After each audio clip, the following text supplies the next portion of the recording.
ఈ 40 రోజులు అంటే లెంట్ డేస్, ఏమంటారు వీటిని? Lent days. లెంట్ డేస్ అంటే ఏంటిది? లెంట్ అంటే ఫలించుట. మనం ఎందుకంటే ఈ లెంట్ అసలు ఈ 40 రోజులు కూడా పాటించము. కొన్ని సంఘాలు ఈ 40 రోజులు పాటించరు. కానీ నేను మొన్న బుధవారం చెప్పాను కదా, ఏమని చెప్పాను? 40 రోజులు మనం దేనికి ఉపయోగించుకోవాలి? మన ఉపవాసం కానీ, మన ప్రార్థనలు కానీ, ఇంకా దేవునికి దగ్గర కావటానికి ఈ 40 రోజుల్ని మనము ఉపయోగించుకోవాలి. ఇంకా మనలో ఉన్న పాత అలవాట్లు ఏంటో, అసలు మన స్వభావం మార్చుకోవటానికి కానీ ఇవన్నీ కూడా ఉపయోగపడతాయి. మనల్ని మనం పరీక్షించుకోవటానికి, మనల్ని మనం మార్చుకోవటానికి, మనల్ని మనం సరి చేసుకోవటానికి ఈ వచ్చిన అవకాశముగా మనం తీసుకోవాలి. కానీ ఆచారముగా మాత్రం దీనిని మనం ఇప్పుడు తీసుకోకూడదు. ఇది చాలా అంటే సిలువ చాలా ప్రాముఖ్యమైనది. ఆ కల్వరి సిలువలో జరిగిన ఆ బలియాగము చాలా ప్రాముఖ్యమైనది. చాలామందికి సిలువ మర్మం తెలియదు, సిలువలో ఉన్న శక్తి తెలియదు, సిలువ యొక్క విలువ తెలియదు, ఇవన్నీ తెలియదు. సిలువ మర్మం, సిలువ యొక్క మార్గం ఏంటో తెలియదు. సిలువ అంటే సిలువ అంతే, క్రాస్ అనుకుంటాం అంతేగాని ఆ సిలువ యొక్క మర్మం ఏంటో మనము అర్థం చేసుకోలేము. చాలామందికి కూడా తెలియదు సిలువ మర్మం ఏంటో. చాలామంది ఆ కుర్చీలు చూడరా, గీతలు తీసి పెట్టేసి అయిపోయినా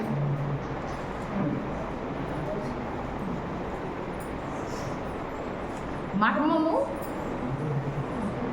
సిలువ యొక్క మర్మము చాలామందికి కూడా తెలియదు. సిలువలో ఎందుకు మరణించాడు, దాని వెనుక ఉన్న కారణం ఏంటి, తండ్రి యొక్క ఉద్దేశం ఏంటి అనేది చాలామందికి తెలియదు అన్నమాట. అందుకని సిలువ యొక్క మర్మం ఏంటో, సిలువ యొక్క విలువ ఏంటో, సిలువ యొక్క శక్తి ఏంటో మనం తెలుసుకుంటేనే, మనం ఏమైనా మనకు అర్థమైతేనే మనం ఏదైనా కూడా చేయగలం.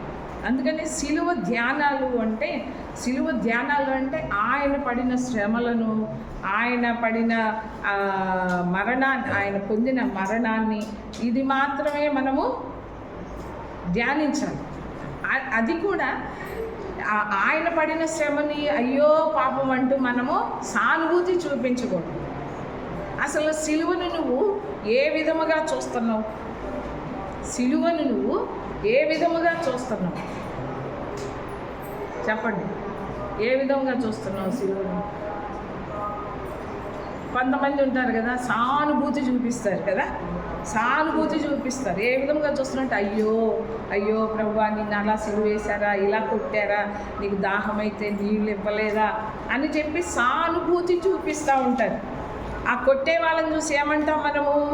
వీడి చేతులు పడిపోను, వీడికి జాలి అన్నా లేదు, వీడికి దయ అన్నా లేదు, ఆ రకంగా కొట్టేస్తున్నాడు ప్రభువుని అని చెప్పి వాళ్ళని, సైనికుల్ని మనము ఎవరైతే కొడుతున్నారో వాళ్ళని మనం ఏం చేస్తాం?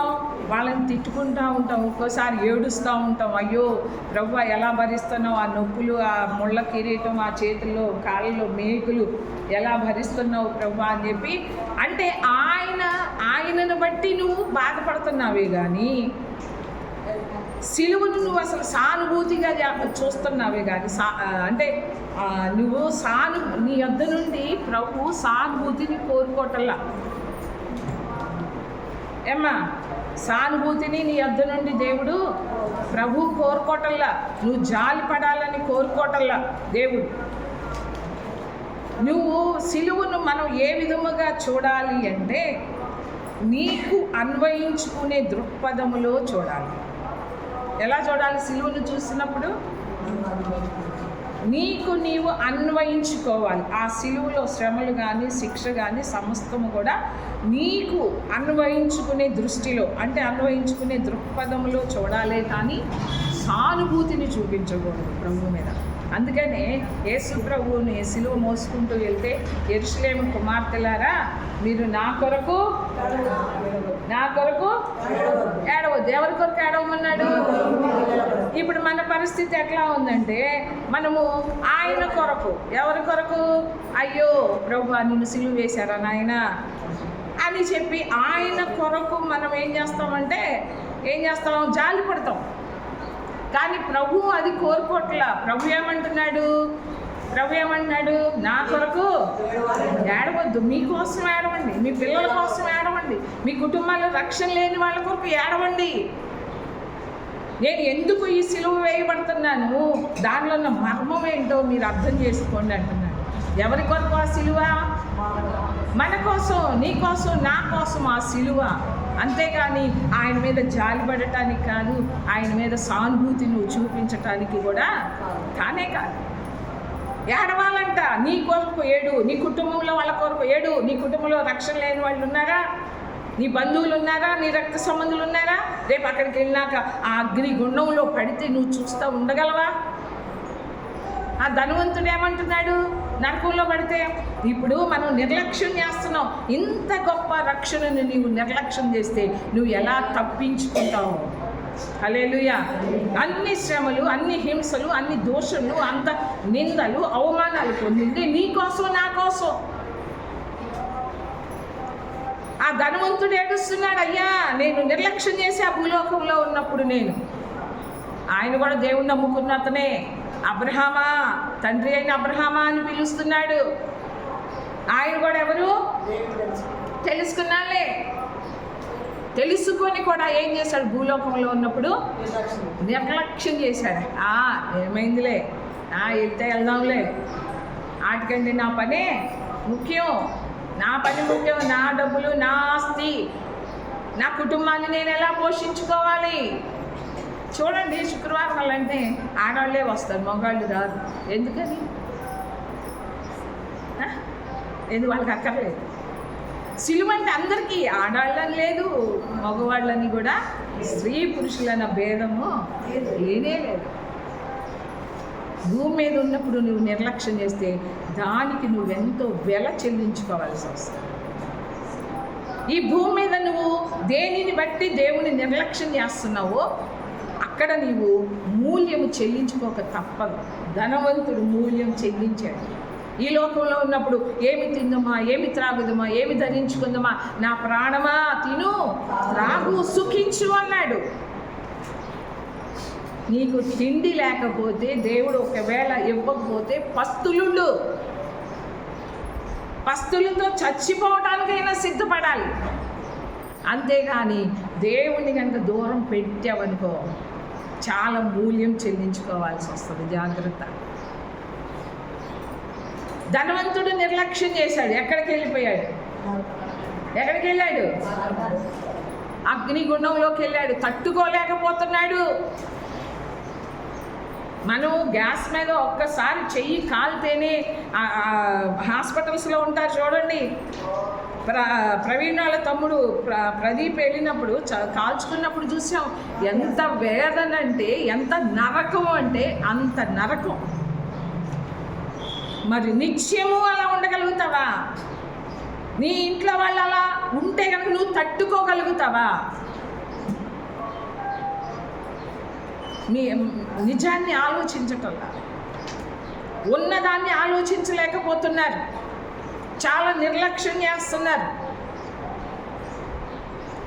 తిండి లేక చచ్చిపోయినా పర్వాలేదు మనం, ఎందుకంటే ఈ శరీరం చచ్చిపోతుంది కానీ ఆత్మ ఎక్కడికి వెళ్తుంది? దేవుని దగ్గరికి వెళ్తుంది. హల్లెలూయా. అంతేగాని ఎవరైతే ఇచ్చిన గొప్ప రక్షణను నిర్లక్ష్యం చేస్తారో వాళ్ళు ఈ లోక సంబంధమైన వాటి కోసం ఎవరైతే నిర్లక్ష్యం చేస్తారో దేవుణ్ణి, దేవుని సన్నిధిని, దేవుని మాటను ఎవరైతే నిర్లక్ష్యం చేస్తారో వాళ్ళు గొప్ప మూల్యం చెల్లించుకోవాల్సి వస్తుంది. జాగ్రత్త. క్షణికమైన వాటి కొరకు, తుచ్చమైన వాటి కొరకు, వ్యర్థమైన వాటి కొరకు నువ్వు ఎంతో విలువైన దాన్ని పోగొట్టుకుంటున్నావని మనం అర్థం చేసుకోవాలి. హల్లెలూయా. ఆ సిలువ నీకేమర్థమవుతుంది? సిలువని నువ్వు ఎలా చూస్తున్నావు?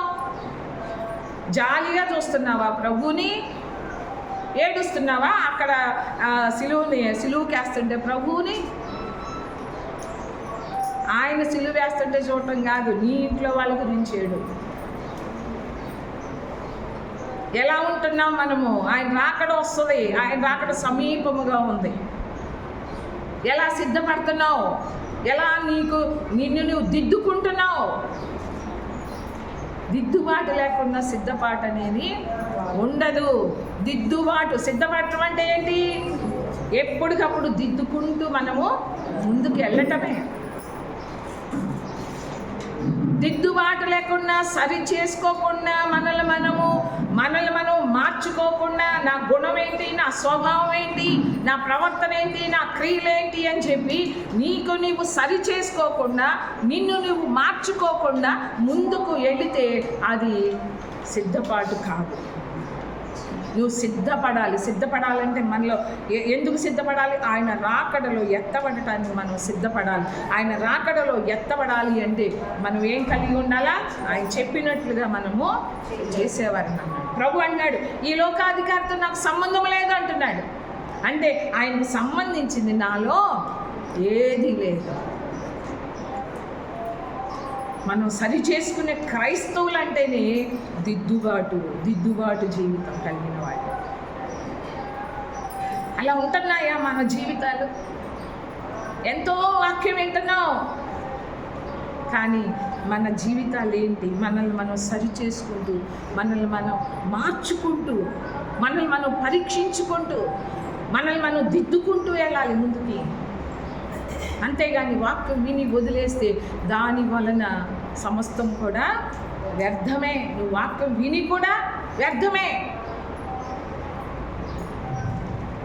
నీకు నీవు అన్వయించుకోవాలి. ఆ కలువరి శిలువలో ఆయన మరణిస్తే ఇదంతా నా కోసమే కదా. నిన్ను అన్వయించుకో. ఆ శిక్ష నీకు రావాలా, ఆ మరణం నీకు రావాలా, ఆ నిందలు నీకు రావాలి, ఆ అవమానాలు నీకు రావాలి, ఆ దోషంలు నీకు రావాలి, ఆ హేళనలు నీకు రావాలి, ఆ కొరడా దెబ్బలు నిన్ను కొట్టాలి, నన్ను కొట్టాలి. ఆ ముళ్ళ కిరీటం మనది. ఆ మరణం మనం పొందుకోవాలి, ఆ శిక్ష మనం పొందుకోవాలి. నువ్వు ఎలా చూస్తున్నావు? ఏ దృక్పథంతో చూస్తున్నావు? సిలువను జాలితో చూస్తున్నావా? సానుభూతితో చూస్తున్నావా? ఆయన మరణించాడని అనుకుంటున్నావా? దేని కొరకు మరణించాడు? నీవు నేను ఆ స్థానంలో ఉండవలసిన వాళ్ళు. సిలువలో మనకి కలిగిన ఆశీర్వాదాలు ఏంటో తెలుసా? మనకి సిలువ ద్వారా నువ్వేం పొందుకున్నావు? ఇంకా సిలువ ద్వారా మనకి ఎన్నో ఆశీర్వాదాలు, అంటే ఎన్నో లాభాలు. ఏం ఆశీర్వాదాలు వచ్చినాయి? సిలువ ద్వారా దేవునితో సమాధానం కలిగింది మనకి. అంతకుముందు మనకి సమాధానం అనేది లేదు. ఈ సిలువ అంటే ఊరికినే సిలువ అనుకోవద్దు ఎవరు కూడా. సిలువ అని దాన్ని తేలిగ్గా కొట్టివేయొద్దు. సిలువ యొక్క మర్మాన్ని మనం అందరము తెలుసుకో. ఆ మర్మం తెలిస్తే నీ దేవుడు నీ కొరకు ఎంత త్యాగం చేశాడో నీకు అర్థమవుతుంది. నీ పాపాల కోసం, మన పాపాల కోసం, మన అవిధేయతల కోసం, మన దోషాలు, మన అతిక్రమం, మన కొరకు ఎంతగా త్యాగం చేశాడో అది అర్థమవుతుంది. హల్లెలూయా. సిలువ ద్వారా దేవునితో సమాధానం కలిగింది. సిలువ ద్వారానే మనకి దేవుని సన్నిధిలోనికి ప్రవేశం కలిగింది. ఏం కలిగింది అమ్మా? కొంచెం ఇటు వినండి అమ్మా. నిద్రపోయే వాళ్ళు వెనక కూర్చోండి, లేకుంటే మొహాలు కట్టుకోనండి. దేవుని సన్నిధికి వచ్చింది వాక్యం వింటానికి. వాక్యం మాకు అక్కర్లేదంటే అసలు రావాల్సిన అవసరం లేదు. ప్రజెంట్ సార్ నేను వచ్చాను అంటాను అని చెప్పుకోవడానికి కాదు. సిలువ నీకు అర్థం కాకపోతే సమస్తం వ్యర్థమే. ఆయన చేసిన త్యాగమంతా వ్యర్థమే. సిలువ ద్వారానే దేవునితో మనకి సమాధానం కలిగింది. సిలువ ద్వారానే మనకి దేవుని యొద్దకి ప్రవేశం దొరికింది. ఎలా దొరికింది? సిలువ ద్వారా. ఎలా? హెబ్రీయులకు రాసిన పత్రికలో ఉంటుంది చూడండి.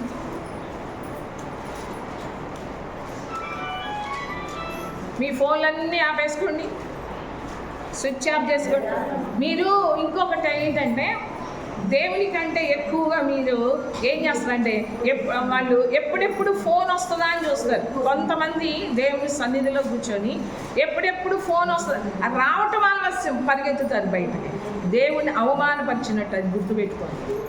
అది ఎలాంటి ముఖ్యమైనదైనా సరే తర్వాత మాట్లాడుకోండి, 1 గంట 2 గంటల తర్వాత. నువ్వు ఉండు ప్రభువా, నేను మాట్లాడొస్తా, నీకంటే కూడా వాళ్ళే ముఖ్యమని నువ్వు వెళ్తున్నావు, అది గుర్తుపెట్టుకో. ఇక్కడ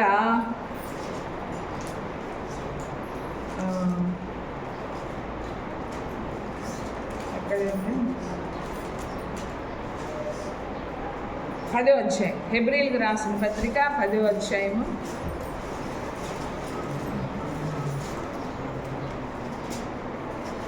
19వ వచనం. సహోదరులారా, యేసు మన కొరకు ప్రతిష్ఠించిన మార్గమున, ఏంటంట? యేసు మన కొరకు, అంటే నీ కొరకు నా కొరకు ఒక మార్గాన్ని ప్రతిష్ఠించాడంట, ఒక మార్గాన్ని ఏర్పాటు చేశాడు. ప్రతిష్ఠించిన మార్గమున అనగా నూతనమైనదియు జీవము గలది. అంటే నూతనమైనది, ఇంతకుముందు లేదు ఈ మార్గం, ఇంతకుముందు ఈ మార్గం లేదు. కానీ ఇప్పుడు నూతనముగా యేసు ప్రభు ద్వారా, యేసు ప్రభు మన కొరకు ప్రతిష్ఠించిన మార్గమున అనగా అది నూతనమైనదియు జీవము గలదియు, జీవముతో కూడిన మార్గం, అది జీవము గలదియు, ఆయన శరీరమును తెర ద్వారా ఏర్పరచబడినదైన మార్గమున ఆయన రక్తము వలన పరిశుద్ధ స్థలమునందు ప్రవేశించుటకు మనకు ధైర్యము కలిగినది. హల్లెలూయా. ఆయన సన్నిధిలో ప్రవేశించటానికి మనకి ధైర్యం. ఇంతకుముందు ప్రధాన యాజకుడు ఒక్కడే సంవత్సరానికి ఒక్కసారి అతి పరిశుద్ధ స్థలంలోనికి వెళ్ళేవాడు. అది కూడా ఎలా వెళ్ళేవాడు? భయం భయం భయం భయం. అర్థమవుతుందా? ఏమ్మా, మీ చూపులన్నీ అటు ఇటు ఉంటాయి కానీ ఇటు ఉండవు, నా వైపు ఉండవు కదా. ఏంటి మీతో మాట్లాడుతుంటే నాకు ఉన్నది కూడా పోతుంది. ప్రధాన యాజకుడు ఎలా వెళ్తున్నాడు? భయపడుతూ భయపడుతూ వణుకిపోతూ వెళ్తాడు అతి పరిశుద్ధ స్థలంలోకి. ఎందుకు? ఆయనలో ఏదన్నా పాపం ఉందనుకోండి, ఏదన్నా దోషం ఉందనుకోండి, అక్కడికక్కడే చచ్చిపోతాడు. అందుకని నడువుకి ఏం కట్టుకుంటాడు? గంటలు కట్టుకుంటాడు. తాడుకే గంటలు ఉంటాయి. అవి అటు ఇటు కదులుతుంటే ఆ గంటలు ఏం చేస్తాయి? బయట ఉన్న వాళ్ళకి వినిపిస్తూ ఉంటాయి. గంటల మోత ఆగిపోయింది అనుకోండి, అక్కడ ఏదో జరిగింది అని చెప్పి తాడుతోటి లాగటానికి, బయటికి నీళ్ళు వెళ్ళటానికి లేదు. బయటికి లాగాలి అంటే తాడుతో లాగాల్సిందే. అలాంటి అతి పరిశుద్ధమైన స్థలంలోనికి ప్రవేశము నీకు నాకు ఎలా దొరికిందంట? శిలువ ద్వారా కలిగింది. హల్లెలూయా. యేసు ప్రభు ద్వారా, యేసు ప్రభు ఆ కల్వరి శిలువలో మరణించుట ద్వారా మనకి నూతనమైనదియు జీవము గలదియు. ఏ మార్గం అంట? అది నూతనమైనదియు జీవము గలదియు, ఆయన శరీరం అనే తెర ద్వారా ఏర్పాటు చేయబడిన మార్గం. ఆయన శరీరం అనే తెర, ఆ పరిశుద్ధ స్థలానికి అతి పరిశుద్ధ స్థలానికి ఒక తెర ఉంటుంది. అది పైనుంచి కిందకి చినిగిపోయింది యేసు ప్రభు శిలువలో మరణించినప్పుడు. అంటే ఇంకా అడ్డు లేదు. ఇంతకుముందు పిరికితనంగా, అంటే భయముగా వెళ్ళే ప్రధాన యాజకుడు ఒక్కడే సంవత్సరానికి ఒకసారి. అది కూడా ఈ రోజున మనం మాటికి మనకి ఎప్పుడు భయం కలిగితే ఎప్పుడు కావాలనుకుంటే అప్పుడు ప్రార్థన చేసుకోవటానికి, ఎప్పుడు పడితే అప్పుడు ఆయన అతి పరిశుద్ధ స్థలంలో, అంటే ఆయన సన్నిధిలోనికి వెళ్ళటానికి, ప్రవేశించటానికి మనకు కలిగిన ఆశీర్వాదం. అంతకుముందు ఇశ్రాయేలు ప్రజలు ఎప్పుడు పడితే అప్పుడు వెళ్ళటానికి లేదు. వాళ్ళు కూడా బయట ఉండాల్సిందే. వాళ్ళందరూ కూడా ఎప్పుడు పడితే అప్పుడు వెళ్ళటానికి లేదు, దానికి ఒక టైం ఉంటుంది. ఇప్పుడు అలా కాదు, మనకు ఒక నూతనమైన మార్గాన్ని యేసు ప్రభు ప్రతిష్ఠించాడంట.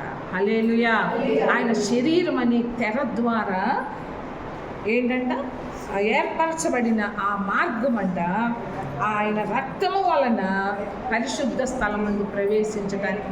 ఇప్పుడు ప్రధాన యాజకుడు కూడా ఏం తీసుకొని వెళ్తాడు లోపలికి అతి పరిశుద్ధ స్థలంలోకి? ఏంటమ్మా?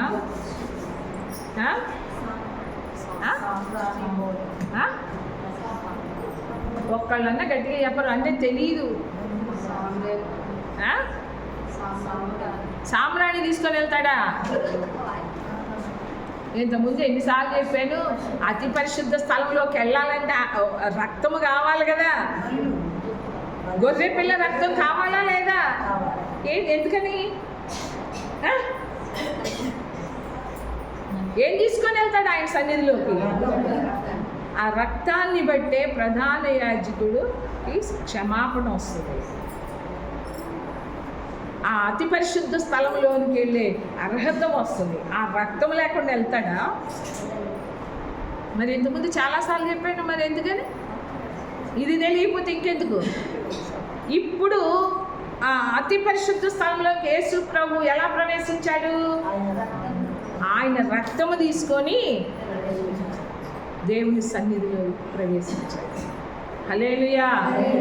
ఆ రోజున ప్రధాన యాజకుడు తనది కాని రక్తం, అంటే గొర్రె పిల్ల రక్తం తీసుకొని వెళ్ళేవాడు. కానీ ఇప్పుడు ఏమైంది ఇక్కడ?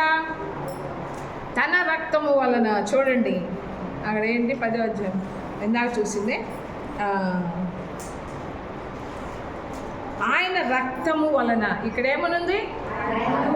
ఆయన రక్తము వలన పరిశుద్ధ స్థలమునందు ప్రవేశించటానికి మనకి ధైర్యము.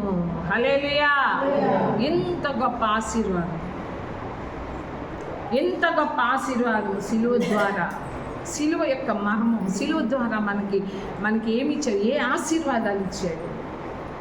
దేవునితో, సిలువ ద్వారా దేవునితో సమాధానం కలిగింది మనకి.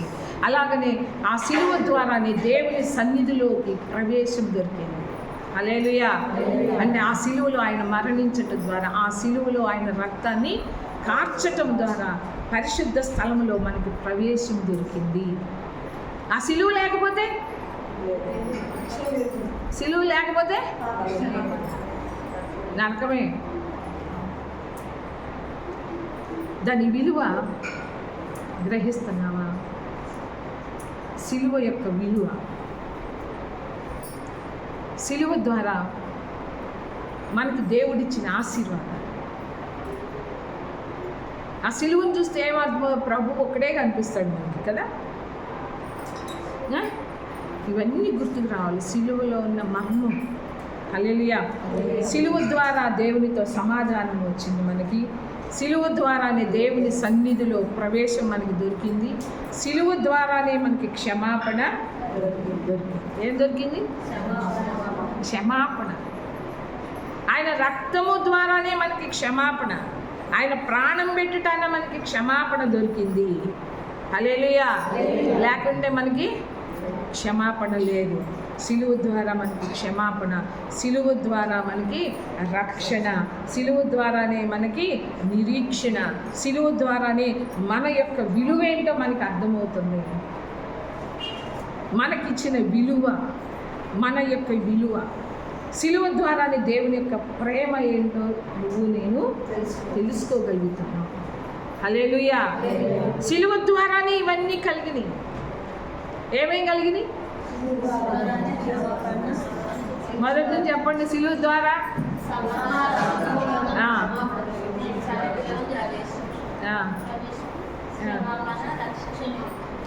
సిలువ ద్వారానే చెప్పండి. మనకి రక్షణ, మనకి నిరీక్షణ, మనకి క్షమాపణ, మనకి ఆయన ఇచ్చిన విలువ, మనల్ని ఆయన ప్రేమించే ప్రేమ. హల్లెలూయా. ఇవన్నీ కూడా సిలువ ద్వారానే మనకి కలిగిన ఆశీర్వాదాలు. ఇంకా ఉన్నాయి. ముఖ్యమైన ఏంటి? సిలువ ద్వారా మనకి ఏమి ఇచ్చాడు? ఇంత గొప్ప రక్షణని ఇంత గొప్పగా దేవుడు మనల్ని ప్రేమించి, మనం ఎంత విలువైన ఆ సిలువను చూస్తే నీకు నాకు దేవుడు ఎంత విలువ ఇచ్చాడో అర్థం కావట్లేదా? పనికిమాలిన మన కోసం, పాపంలో పుట్టి పాపంలో పెరిగి పాపంలో జీవిస్తున్న మన కోసం అతి పరిశుద్ధుడైన దేవుడు, సృష్టికర్త అయిన దేవుడు విలువలేని నీ కోసం నా కోసం విలువైన తన రక్తాన్ని చిందించటానికి ఆ పరలోకాన్ని విడిచిపెట్టి, ఆ సమస్త మహిమని విడిచిపెట్టి, ఆ ప్రభావాన్ని, ఆ తేజస్సుని విడిచిపెట్టి, తండ్రితో ఉండటం విడిచిపెట్టకూడని భాగ్యం అని ఎంచుకోకుండా తండ్రిని కూడా విడిచిపెట్టి దాసుని స్వరూపాన్ని ధరించుకొని నీ కోసం నా కోసం వస్తే నువ్వు నేను ఎంత నిర్లక్ష్యం చేస్తున్నావు.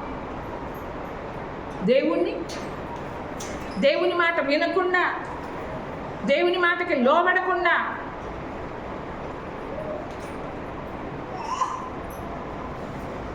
ఎంత పోగొట్టుకుంటున్నావో తెలుసా. మనకి ఇప్పుడు తెలియదు ఆ ఆశీర్వాదం ఏంటో. దేవుని సన్నిధికి నమ్మకంగా వచ్చే వాళ్ళ పిల్లల జీవితాలు చూడండి. నీకు ఇప్పుడు అర్థం కాదు, ముందు అర్థమవుతుంది. మనం ఎంత నిర్లక్ష్యం చేస్తామో దానికి తగిన మూల్యం కూడా మనము చెల్లించాలి. ఎందుకంటే ఏది విత్తుతావో అదే కోస్తావు.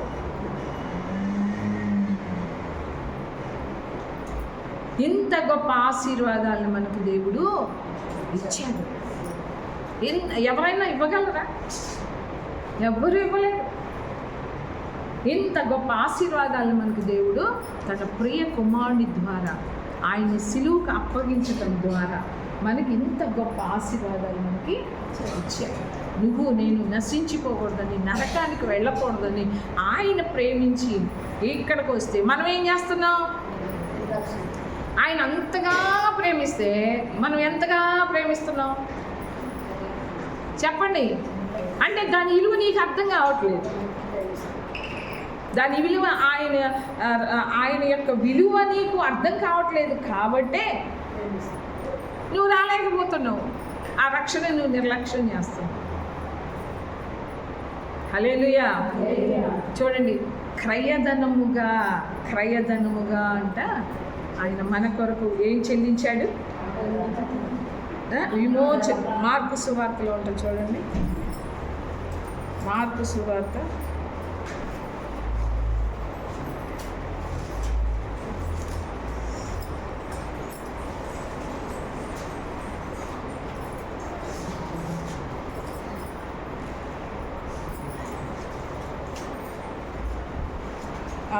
10వ అధ్యాయం 45వ వచనం.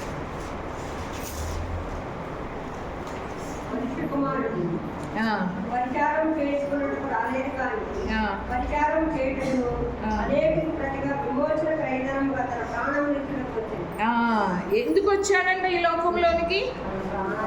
ఆయన పరిచారము చేయించుకోవటానికి రాలేదంట, పరిచారం చేయటానికి వచ్చాడు. పరిచారం అంటే ఏంటి? పరిచర్య అంటాం కదా, పరిచారం. నేను అంటే యేసు ప్రభు తన్ను తాను ఎంతగా తగ్గించుకుంటున్నాడో చూడండి. తన్ను తాను ఎంతగా తగ్గించుకుంటున్నాడో ఇక్కడ చూడండి. మనుష్య కుమారుడు పరిచారం చేయించుకోవటానికి రాలా. ఆయన సృష్టికర్త అయిన దేవుడు, ఒక్క మాటతో సమస్తాన్ని కలుగ చేసిన అద్వితీయ దేవుడు. ఆయనే అంటున్నాడు ఏమని? నేను మీ చేత పరిచారం చేయించుకోవటానికి నేను రాలా, మీకు పరిచారం చేయటానికి వచ్చాను అంటాడు. రాలేదు కానీ పరిచారం చేయుటకును అనేకులకు ప్రతిగా అంటే ఏంటి? మీకు మారుగా విమోచన క్రయధనముగా తన ప్రాణమును ఇచ్చుటకు వచ్చాను నేను. క్రయధనముగా ఏమిచ్చాడు? నీ కోసం నా కోసం ఆయన ప్రాణాన్నే ఇచ్చాడు. నువ్వు ఇస్తావా? నేను ఇస్తావా? యేసు ప్రభు కొరకు ప్రాణం ఇవ్వగలుగుతామా? దేవుని సన్నిధికి రండి అంటే నేను చేయలేకపోతున్నామే. నమ్మకంగా ఉండండి, ఆయన మాట వినండి, ఆయన మాటకు లోబడండి, ఆయన చెప్పినట్లు చేయండి అంటేనే మనం ఆయన మాటకే లోబడలేకపోతున్నామే. నువ్వు ఆయన కొరకు ఏమిస్తావు? ఆయన చేసిన దానికి ప్రతిగా నువ్వు ఏమి ఇవ్వగలుగుతావో చెప్పు. ఏమీ ఇవ్వలేవు. ఏమి ఇచ్చినా ఆయన ఇచ్చిన దానికి ఎవ్వరూ కూడా సమానంగా ఏమి కూడా ఇవ్వలేవు. హల్లెలూయా. ఆయన ప్రాణాన్ని క్రయధనముగా నీకు ఇచ్చాడు. ఎవరైనా డబ్బులు ఇస్తారేమో. ఇప్పుడు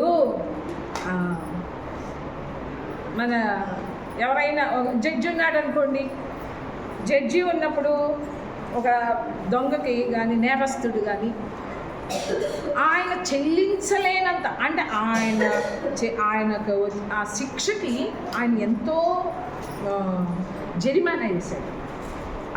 అతను చేసిన నేరానికి కానీ పాపాలకు కానీ దేనికైనా శిక్ష ఏమి వేశాడంటే అతడు చెల్లించలేనంతగా వేసేసాడు. అతను ఏం చేస్తున్నాడు, అమ్మో నేను ఇది చెల్లించలేనయ్యా, నా వల్ల కాదు, నాకు మించినది ఇది అని అన్నప్పుడు జడ్జి ఏం చేస్తున్నాడు తెలుసా? జడ్జి ఏం చేస్తున్నాడు, తన దగ్గర ఉన్న డబ్బులు తీసి ఎంత చెల్లించాలో ఆయనకి బదులుగా ఆయనకి బదులు. హల్లెలూయా. అంటే అంటే క్రయధనం. ఇక్కడ ఏమొచ్చింది? క్రయధనం. అంటే వాళ్ళు చెల్లించటానికి, అంటే ఆత్మ విడుదల కొరకు ఎంత చెల్లించినా కూడా విడుదల కలగదు. మన ఆత్మకి విడుదల ఎంత చెల్లిస్తే విడుదల కలుగుతుందో చెప్పండి. నీ ఆత్మకి విడుదల ఎంత చెల్లిస్తే నీకు విడుదల వస్తుంది. నీ ఆత్మకు స్వాతంత్రం వస్తుంది. ఆ సాతాను బంధకాల నుంచి, ఆ పాపం నుండి, సాతాను అధికారం నుండి ఎంత నువ్వు చెల్లిస్తే నీకు విడుదల వస్తుందో చెప్పాలి.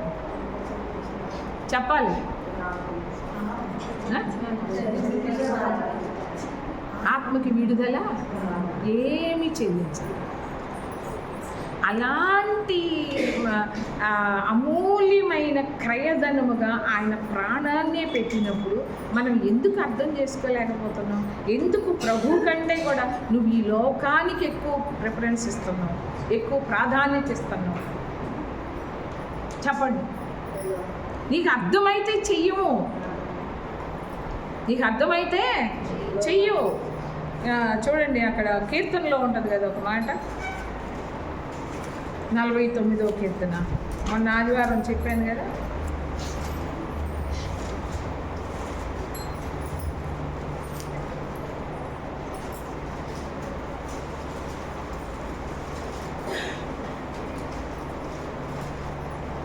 నీకు నాకు, అంటే మనం చేసిన తప్పులు కానీ మనం చేసిన పాపాలు కానీ మనకి మరణ శిక్ష విధించబడాలి. మనందరికీ కూడా మరణ శిక్ష విధించబడాలి. ఇక్కడ చూడండి, 49వ కీర్తన 7వ వచనం.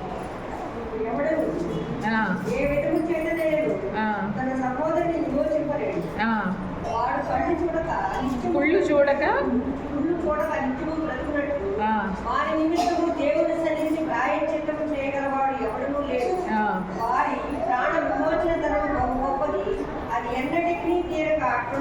హల్లెలూయా. అది ఎప్పటికీ తీరదు, అది ఎప్పటికీ కూడా తీరదు. నీ ఆత్మకు విడుదల రాదు. కానీ వారి ప్రాణ విమోచన క్రయధనము బహు గొప్పదంటారు.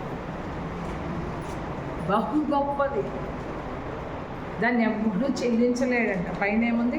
ఎవ్వడు ఏ విధము చేతనైనను తన సహోదరుని ఏంటి అక్కడ విమోచించలేదు. ఎవ్వడు కూడా ఈ లోకంలో ఉన్నది ఏది కూడా, ఏ మనిషే కానీ, డబ్బులే కానీ, ఏ అధికారమే కానీ, నీకున్న బలమే కానీ, నీకున్న ఘనతే కానీ, ఏది కూడా విమోచించలేదు. హల్లెలూయా. నీ ఆత్మకు విడుదల కలిగించలేదు. నువ్వు ఆ రుణాన్ని తీర్చలేవు. నువ్వు అది ఎప్పటికీ తీరక అట్లా ఉండాల్సిందే. అలాంటిది ఎవ్వరూ ఏ విధము చేతనైనా విమోచించలేని మనల్ని ఎవరు విమోచించారు? ఎందుకంటే విమోచన క్రయధనముగా ఏమిచ్చాడంట? తన ప్రాణాన్ని క్రయధనముగా. క్రయధనం అంటే ఏంటి? క్రయ విక్రయాలు అంటారు కదా. ఏంటి క్రయ విక్రయాలంటే ఏంటి? కొనటం అమ్మటం. క్రయ విక్రయాలంటే ఏంటి? కొనటం అమ్మటం. ఇక్కడ ఏంటంటే విమోచన, క్రయధనం. నిన్ను విమోచించటానికి కావాల్సిన ఆ క్రయధనము బహు గొప్పదంట. హల్లెలూయా. అందుకని తన ప్రాణాన్ని ఇచ్చి, చూడండి అక్కడ పేతురు రాసిన పత్రిక అనుకుంటాయి కదా, పేతురు రాసిన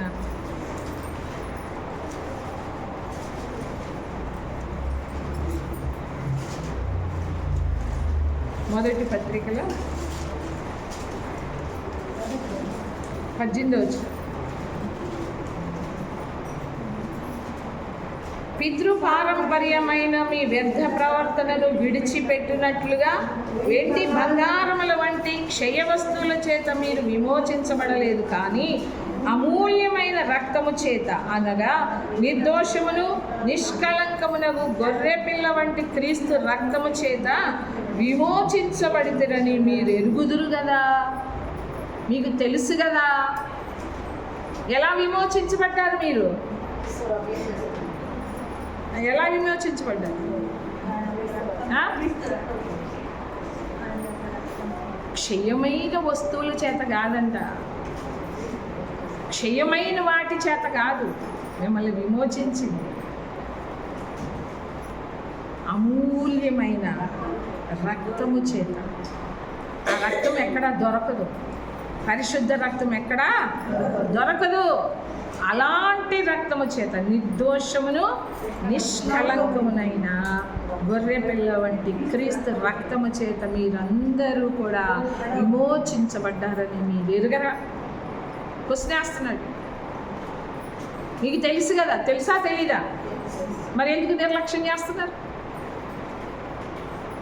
అంటే నిర్లక్ష్యం చేసే వాళ్ళందరికీ తెలియదు కదా దేవుని విలువ ఏంటో, ఆయన కార్చిన రక్తం యొక్క విలువ ఏంటో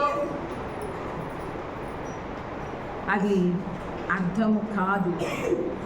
అందుకని నిర్లక్ష్యం చేస్తారు. ఏముందలే, ఒక్కటే అందరికి అలా నిర్లక్ష్యం చేసే వాళ్ళకి ఏ మనసు ఉంటుందో తెలుసా? ఇప్పుడు కాకపోతే 10 నెలలకు వెళ్ళినా, సంవత్సరానికి వెళ్ళినా, 10 సంవత్సరాలకు వెళ్ళినా ఆయన ఏం చేస్తాడు? క్షమిస్తాడు. ఈలోపు మనం ఉంటాము. గ్యారెంటీ ఉందా? గ్యారెంటీ ఉందా?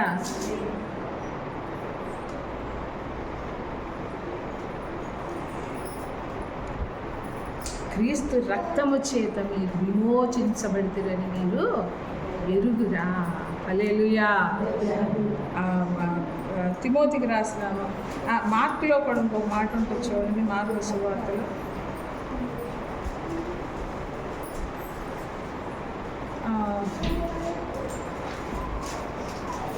ఇది వద్దులే, ఈ మాట కాదు.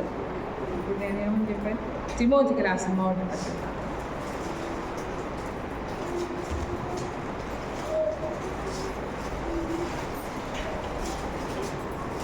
ఆ వాక్యం నేను మళ్ళీ ఇంకోసారి చూపిస్తాను.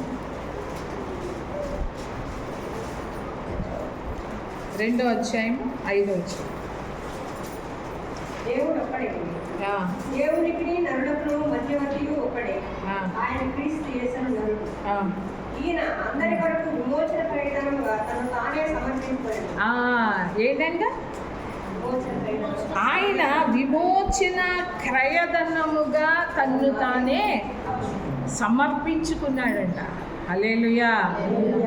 ఇష్టపూర్వకంగా. అంతకుముందు ఇశ్రాయేలు ప్రజలందరూ కూడా గొర్రెల్ని, మేకల్ని, ఎద్దుల్ని తీసుకొస్తే వాటికి ఇష్టం లేకపోయినా అవి అంగీకరించి వెళ్ళాలి అక్కడికి.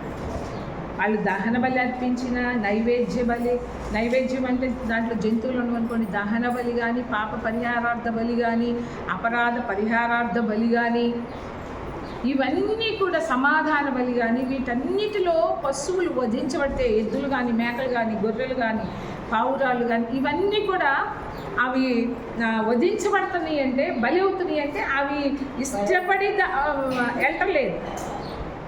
మేము చనిపోవటానికి మేము ఇష్టపూర్వకంగా బలి అవ్వటానికి వెళ్తున్నామని వాటికి తెలీదు. కానీ యేసు ప్రభు ఇష్టపూర్వకంగా మనల్ని ప్రేమించి మన కొరకు తన్ను తాను సమర్పించుకోవటానికి ముందుకొచ్చాడు. హల్లెలూయా. ఆయనే క్రయధనముగా తన్ను తానే సమర్పించుకున్నాడంట. హల్లెలూయా. ఎంత గొప్ప విషయం ఇది. సిలువ ఇవన్నీ ఎక్కడ మనకి దొరుకుతున్నాయి? సిలువ దగ్గరే. క్రయధనముగా మరణించాడు ఆయన. ఎలా మరణించాడు ఆయన? ఏ విధముగా మరణించాడు అంటే క్రయధనముగా మరణించాడు ఆయన మన కోసం తన్ను తానే. ఇంకో మాట కూడా ఉంటుంది చూడండి, ఎఫ్సీలకు రాసిన పత్రిక అనుకుంటా 5వ అధ్యాయం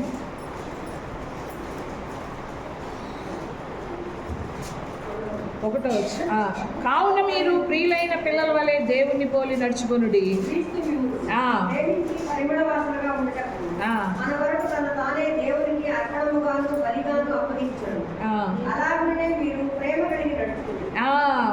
ఎందుకు? మన కొరకు ఆయన బలిగా అర్పించుకున్నాడు. ఆయన ఇష్టపూర్వకముగా నీ కొరకు నా కొరకు ఆయన బలి అయ్యాడు సిలువలో. ఎందుకంటే మనం ఇంతకుముందు మురికి వాసన, మనం కంపు కొట్టేవాళ్ళం. ఇంతకుముందు మన బ్రతుకులు ఎలా ఉన్నాయి? కంపు కొట్టే జీవితాలు. అలాంటి జీవితాలు, కంపు కొట్టే జీవితాల్ని ఎలా ఉండటానికి అర్పించుకున్నాడంటే పరిమళ వాసనగా, నువ్వు నేను పరిమళ వాసనగా ఉండటానికి అర్పించుకున్నాడు. హల్లెలూయా. ఉంటున్నామా? మన జీవితాలు ఎట్లా ఉన్నాయి? సిలువను అర్థం చేసుకుంటున్నావా? సిలువ యొక్క మర్మం, సిలువలో ఏం జరిగింది, దేవుడు మనకి ఏ ఆశీర్వాదాలు ఇచ్చాడు, నువ్వు సిలువను ఏ విధముగా చూడాలి, ఏ విధముగా చూస్తున్నావు? ఇంకోటి అంతేకాదు, ఆయన ప్రాయశ్చిత్త బలి అంటే ఏంటంటే మనకి బదులుగా. ఏంటంట? అదేమో క్రయధనముగా తను తాను సమర్పించుకున్నాడు. మనకి బదులుగా. ప్రాయశ్చిత్తం అంటే ఏంటి? మనకి బదులుగా, మన స్థానంలో. ఇప్పుడు ఇంతకుముందు ఎప్పుడో స్కూల్లో కానీ ఎక్కడో మనకు అందరికీ తెలిసిన విషయాలే, స్కూల్లో కానీ ఎక్కడన్నా జరుగుతాయేమో.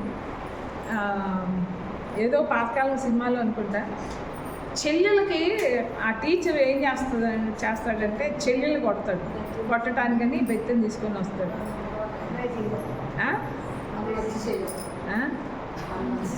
ఏదో నాకు సరి గుర్తులేదు నాకు, కానీ దేంట్లో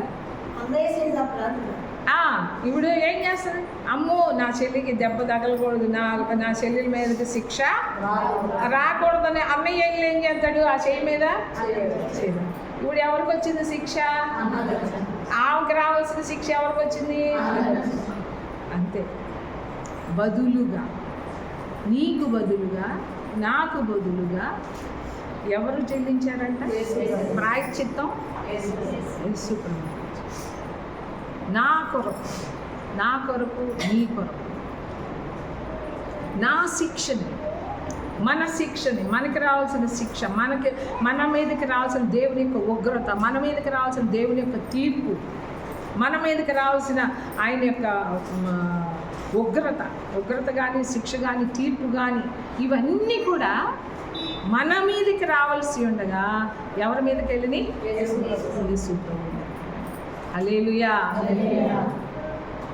నువ్వు పొందుకోవాల్సిన, అంటే నీ కొరకు నా కొరకు పాపము లేని ఆయన పాపముగా మారిపోయాడు. అంటే మనం చేసిన తప్పులకి, మనం చేసిన పాపాలకి, మన అపరాధాలకి శిక్ష ఎవరి మీద పడింది? యేసు ప్రభువు మీద పడింది. హల్లెలూయా. నా కొరకు నీ కొరకు ఆయన ఏమయ్యాడు?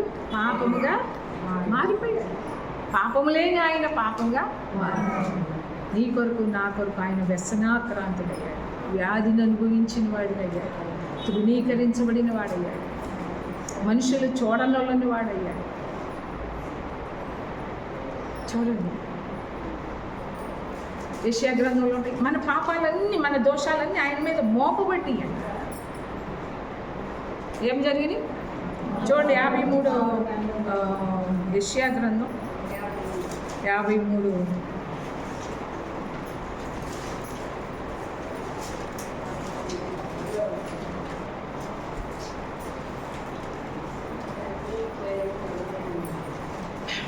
చూడండి, ఆయనకి స్వరూపం పోగొట్టుకున్నాడు. మన కొరకు ఏం పోగొట్టుకున్నాడు?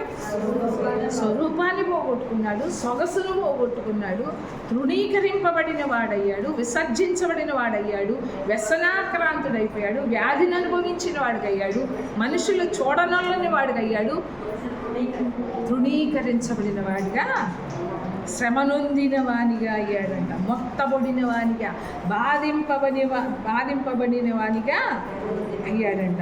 చూడండి 6వ వచనంలో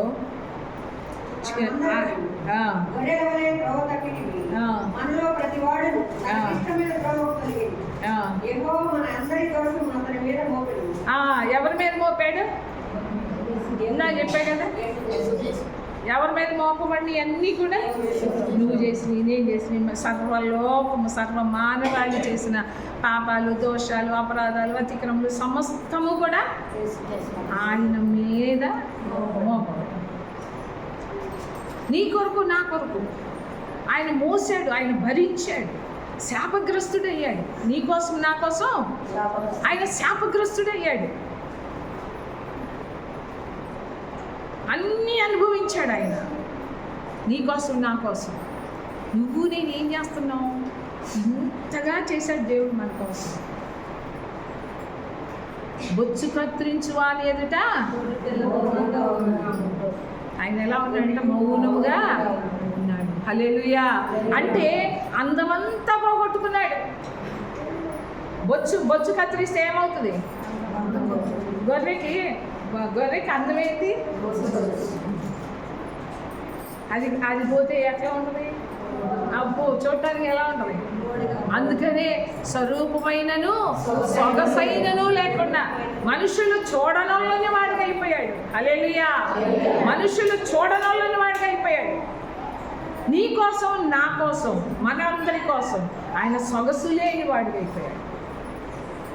అంతగా ప్రేమించాడు ఆయన నిన్ను. నువ్వు దేన్ని ప్రేమిస్తున్నావు? లోకంలో ఉన్న వాటిని ప్రేమిస్తున్నావా? నువ్వు ఎలా ప్రేమిస్తావు? మరి దేవుని ప్రేమించటం లేదు. ఇంతగా చేసిన ప్రభువుని నువ్వు ప్రేమించకపోతే నువ్వు దేన్ని ప్రేమిస్తున్నావు? లోకాన్ని, లోకంలో ఉన్న వాటిని.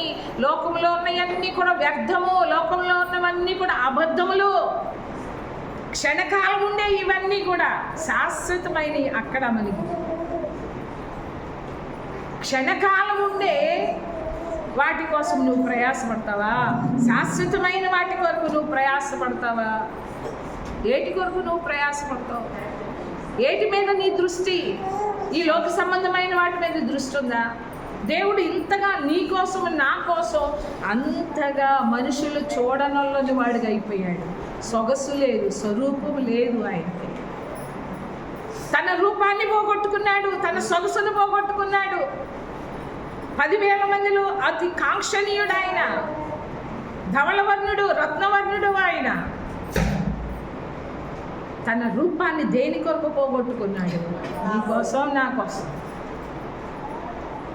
మౌనముగా ఉన్నాడు, మౌనముగా భరించటానికి. నిన్ను ఎంతగా ప్రేమిస్తే ఆయన మౌనముగా భరిస్తాడు. నువ్వు నేను చేసిన పాపాలు ఏమన్నా పుణ్య? ఆ సిలువను చూస్తే అర్థమవుతుంది నువ్వు నేను అసలు ఎంత శిక్షకు పాత్రులమో. దాన్ని చూస్తే మనకి ఏమస్తాను? దేన్ని చూస్తే?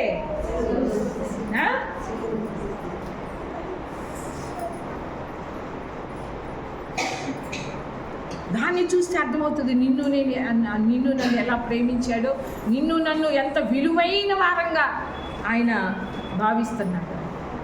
నీకు నాకు ఎంత విలువనిచ్చాడో దేవుడు. మనుషులు ఎవరో విలువ, కానీ దేవుడు నీకు విలువనిచ్చాడు. దేవుడు నిన్ను ప్రేమించాడు. అంతగా ప్రేమించే దేవుడికి నువ్వేమిస్తున్నావు? నువ్వేం చేస్తున్నావు? ఆయన కొరకు కాదు, నువ్వు నశించిపోకూడదని, నువ్వు నరకానికి వెళ్ళకూడదని ఇవన్నీ చేశాడు. ఆయనకేదో వస్తుందని కాదు.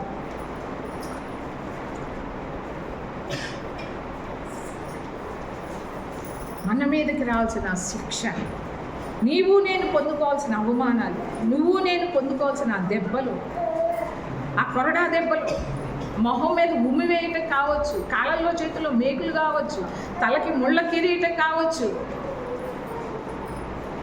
అవన్నీ పాపము లేని ఆయన పొందుకున్నాడు. మనం పొందుకోవాల్సిన ఆ శిక్ష అంతా కూడా మన మీదకి రావాలి. కానీ ఇప్పుడు నేను చెప్పా కదా, అన్న ఏం చేశాడు, చెల్లెలకి కన్నా చెల్లెలు, అమ్మో చెల్లెలు, నా చెల్లెలు తట్టుకోలేదు ఆ దెబ్బలు. ఏమనుకున్నాడు అన్న అంటే, చెల్లెలు ఎంత ప్రేమించాడు. నేను తట్టుకోవడం తర్వాత సంగతి అన్నయ్య. కానీ ఏం చేశాడు, ముందెళ్ళి నా చెల్లెలు కొట్టొద్దు, ఆ శిక్ష నాకు వేయండి. నా చెల్లెలు తప్పు చేసింది, కానీ దానికి ప్రాయశ్చిత్తంగా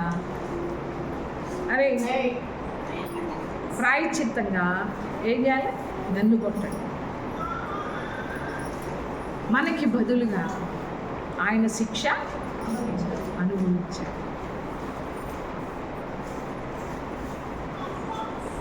మన కోసం వ్యసనాక్రాంతుడయ్యాడు, మన కోసం వ్యాధిని అనుభవించిన వాడిగా, మనుషులు చూడలేని వాడిగా అయిపోయాడు. 1వ యోహాను చూడండి, యోహాను రాసిన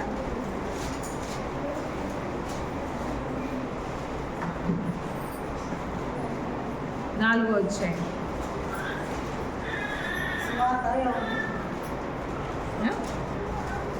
1వ యోహాను 4వ అధ్యాయము 10వ వచనం. దేవుని ప్రేమించుకుని కాదు, ఇతరులను ప్రేమించి మన పాపములకు ప్రాయశ్చిత్తమైనటకు తన కుమారుని పంపెను. ఇందులో ప్రేమ ఉన్నది. హల్లెలూయా. ఏంటంటే మనము దేవుణ్ణి ప్రేమించటమని కాదు, నువ్వు నేను ప్రేమించావని కాదు, ఆయన మనల్ని ప్రేమించింది. మనం పాపులమై ఉండగానే, భక్తిహీనులమై ఉండగానే ఆయన మనల్ని ప్రేమించి ఆయన మన కొరకు ప్రాణము పెట్టాడు. ఇక్కడ చూడండి, మన దేవుణ్ణి మనం ప్రేమించమని కాదు, తానే మనల్ని ప్రేమించి మన పాపములకు ప్రాయశ్చిత్తమై ఉండటానికి. హల్లెలూయా. ఏంటంట, మన పాపాలకి ప్రాయశ్చిత్తం ఎవరు? యేసు ప్రభువే. ప్రాయశ్చిత్తం ఎవరు చేశారు? యేసు ప్రభు చేశాడు. ప్రాయశ్చిత్తమై ఉండుటకు తన కుమారుని పంపించాడ. దానిలో ఏం కనపడుతుంది? ప్రేమ కనపడుతుంది. ఏం కనిపిస్తుంది? ప్రేమ. ఆయన అంతగా మనల్ని ప్రేమించాడు, ఎంతగా ప్రేమించాడు. అందుకని వాక్యం ఉంటుంది కదా, దేవుడు లోకమును ఎంతో ఎంతో అంటే అది లెక్కలేదు. ఆయన ఆకాశాన్ని ఉన్నాడు, మనం భూమి మీద ఉన్నాం. అంతగా ప్రేమించాడు. అక్కడ విడిచిపెట్టి ఇక్కడికి వచ్చేలా, ఈ భూమి మీదకి వచ్చేలా అంతగా ప్రేమించాడు. అది లెక్కలేదు, అంతగా ప్రేమించాడు మనల్ని అందరినీ. ఎందుకంటే మన కొరకు పాపము లేదు. ఆయన ఎందుకు పాపముగా మారిపోయాడు అంటే, మనము దేవుని నీతిగా మారాలని. 2వ కొరింథీయులకు రాసిన పత్రిక 5వ అధ్యాయం 21వ వచనం.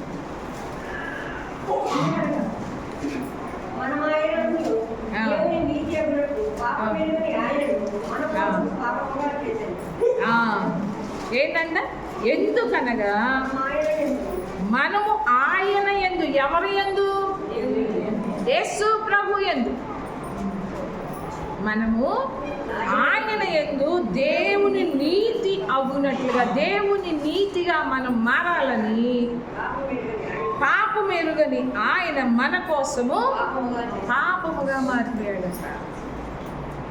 దేవుని నీతి ఒక్కటే మనల్ని ఆయన ఎదుట నిలబడి, ఏ నీతి పనికిరాదు. నువ్వు ఎంత మంచివాడివైనా, నువ్వు ఎంత మంచిదానివైనా, అసలు నాకు ఆలోచనలు కానీ తలంపులు కానీ ఇంతవరకు నేను ఏ పాపం చేయలేదు అన్నా, అదేది కూడా దేవుని ఎదుట నిన్ను నిలబెట్టు. నువ్వు ఎన్ని మంచి కార్యాలన్నా చెయ్యి, నీతి కార్యాలు చెయ్యి, ఎన్ని చేసినా అవి నిన్ను కాపాడలేవు, నరకం నుండి నిన్ను తప్పించలేవు. ఎంత శ్రమ పడింది యేసు ప్రభు, ఎంతగా బాధపడింది, అంతగా నలగొట్టబడింది. ఎందుకు ఊరికినే నలగొట్టబడ్డా? మనకి రక్షణ కావాలి అంటే, అంటే ఆ నరకము నుండి మనమందరము విడిపించబడాలి అంటే, మన ఆత్మకి విడుదల కావాలి అంటే ఆయన శిలువలో ఆయన రక్తాన్ని చిందించాల్సింది.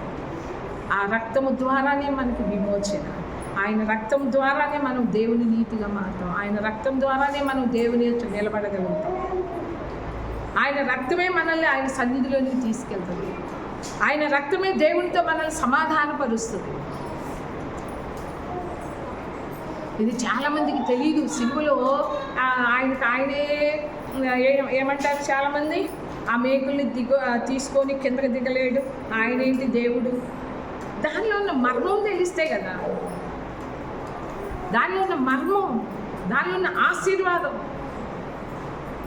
3 మేకుల్ని తీసేసుకోలేని వాడు ఆయన ఏం దేవుడు అంటే నీకు అర్థమైతే, నీ మనోనేత్రాలు వెలిగించబడితే అప్పుడు అర్థమవుతుంది ఆయన ఎందుకు మరణించాడు. ఆయన మరణించకపోతే నువ్వు నేను ఎక్కాల్సి వస్తుంది ఆ సిలువ. ఆయన ఎక్కకపోతే నువ్వు నేను ఎక్కాలి ఆ సిలువ. ఆ సిలువ మరణం చూస్తుంటే మనకు అర్థం కావట్లా, మనకు రావాల్సిన శిక్ష ఎంత భయంకరమైనదో, ఎంత అవమానకరమైనదో, ఎంత నీచమైనదో, ఎంత శాపగ్రస్తమైనదో. వాటన్నిటి నుంచి మనల్ని తప్పించాడు ఆయన. హల్లెలూయా.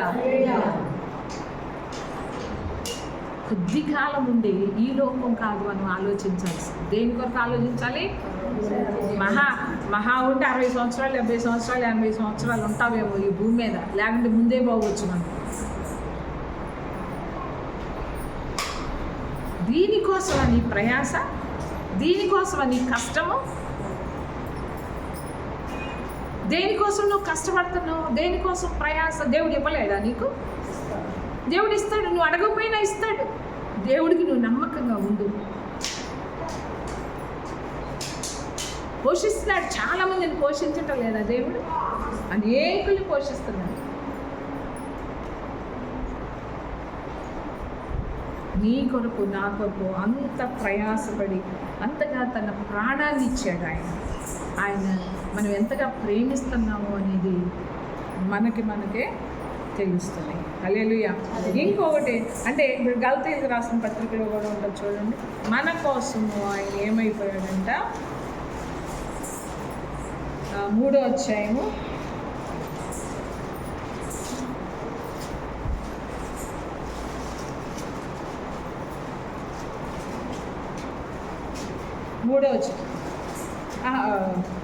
14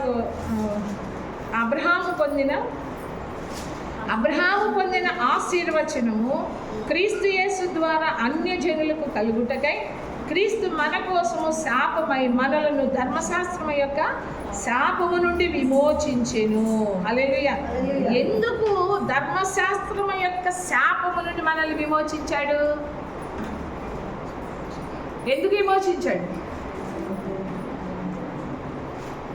నేను చదివాంగా, చదవండి మీకు అర్థమవుతుంది. వాక్యము గబగబా చదవగలుగుతాం. దానిలో చూడండి, అబ్రహాము పొందిన ఆశీర్వాదం. హల్లెలూయా.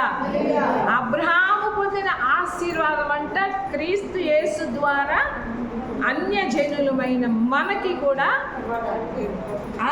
కలుగుటకై. హల్లెలూయా. ఏంటంట? ఎంతమంది ఆశీర్వాదాలన్నీ యూదులయే, అవునా కదా? ఎంతమంది అబ్రహాం యొక్క వారసులు ఎవరు? యూదులే, ఇశ్రాయేలు ప్రజలే. కానీ ఇప్పుడు తండ్రి యొక్క ఉద్దేశం ఏంటంటే క్రీస్తు ద్వారా మనం కూడా అబ్రహాంకి ఇచ్చిన వాగ్దానాలన్నీ కూడా మనకి కూడా రావాలి. మనము కూడా పొందుకోవాలి. అందుకనే అవన్నీ కూడా అన్యజనులకు కలుగుటకే, అవన్నీ కూడా అన్యజనులకు కలగటానికి, అంటే ఇవ్వటానికి, కలుగుటకై అంటే ఇవ్వటానికి క్రీస్తు మన కోసము శాపమై మనలను ధర్మశాస్త్రము యొక్క శాపము నుండి మనలందరినీ విమోచించాడు. హల్లెలూయా! ఎంత ప్రేమ చూడండి. ఆయనకి ఏమవసరం, ఆయనకి ఏమవసరం, అంతగా ప్రేమించాడు ఆయన.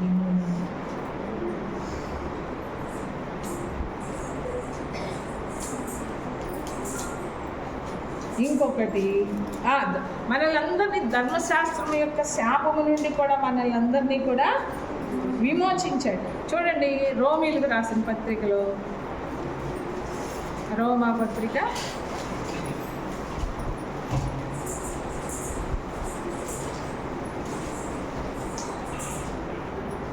8వ అధ్యాయము 1వ వచనం.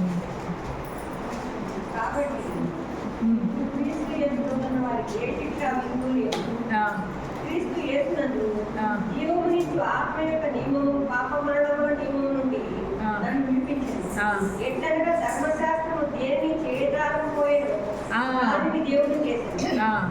శరీరం అనుసరింపక ఆత్మను అనుసరించి నడుచుకుని మన యందు ధర్మశాస్త్ర సంబంధమైన నీతికి నెరవేర్చబడవదని పాప పరిహార నిమిత్తము దేవుడు తన సొంత కుమారుని పాప శరీరాకారంతో పంపి ఆయన శరీరమందు పాపమునకు శిక్ష విధించాడు. హల్లెలూయా! పాపమునకు శిక్ష విధించేశాడంట. నీకు నాకు రావలసిన ఆ శిక్ష, మన పాపాలకు రావలసిన శిక్ష అంట ఎవరి మీద? తన సొంత కుమారుని పాప శరీరాకారంతో పంపి ఆయన శరీరమందు మనందరి పాపాలకి శిక్ష విధించేశాడు. హల్లెలూయా! ధర్మశాస్త్రాన్ని నెరవేర్చి కొట్టివేశాడు ఆ కలువరి శిలువలో. ధర్మశాస్త్ర సంబంధమైన నీతి కాదు మనం పొందుకోవాల్సింది, దేవుని నీతి. దేవుని నీతి.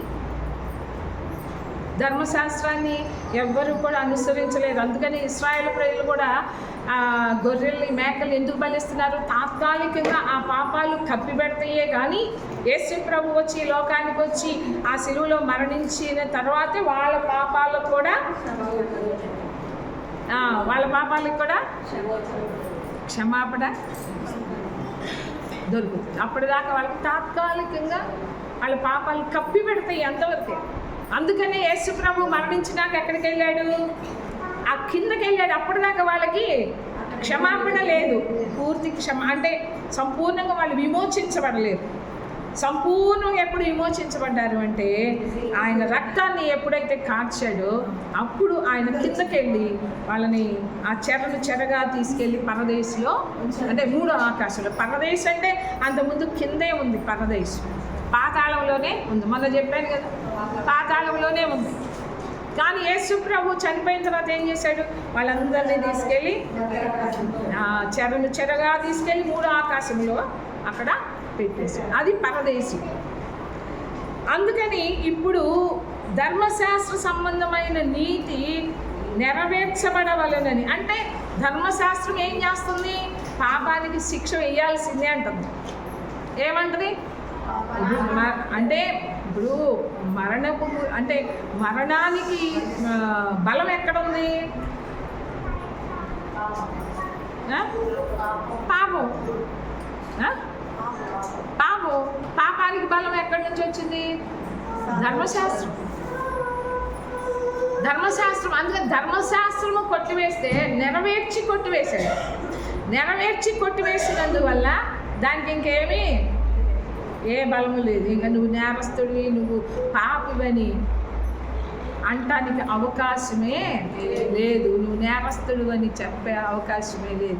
నువ్వు దోషివని, నువ్వు పాపువని చెప్పే అవకాశము ఎవరు పిలవటానికి వీళ్ళు. కోర్టులో జడ్జి తీర్పిచ్చినాక దొంగ అని చెప్పారు. ఆ కోర్టుకు వచ్చింది అది. ఆ జడ్జి అతను దొంగ కాదని తీర్పిచ్చేశాడు అనుకో, ఇక నువ్వు దొంగ అని ఎవరైనా బయటకు వచ్చి నాకు అన్నారు, ఎవడవరా నువ్వు, ఏమంటారు, కోర్టే తీర్పిచ్చింది నేను దొంగను కాదని, నేను నిర్దోషినని, ఎవడవరా నువ్వు అంటావు.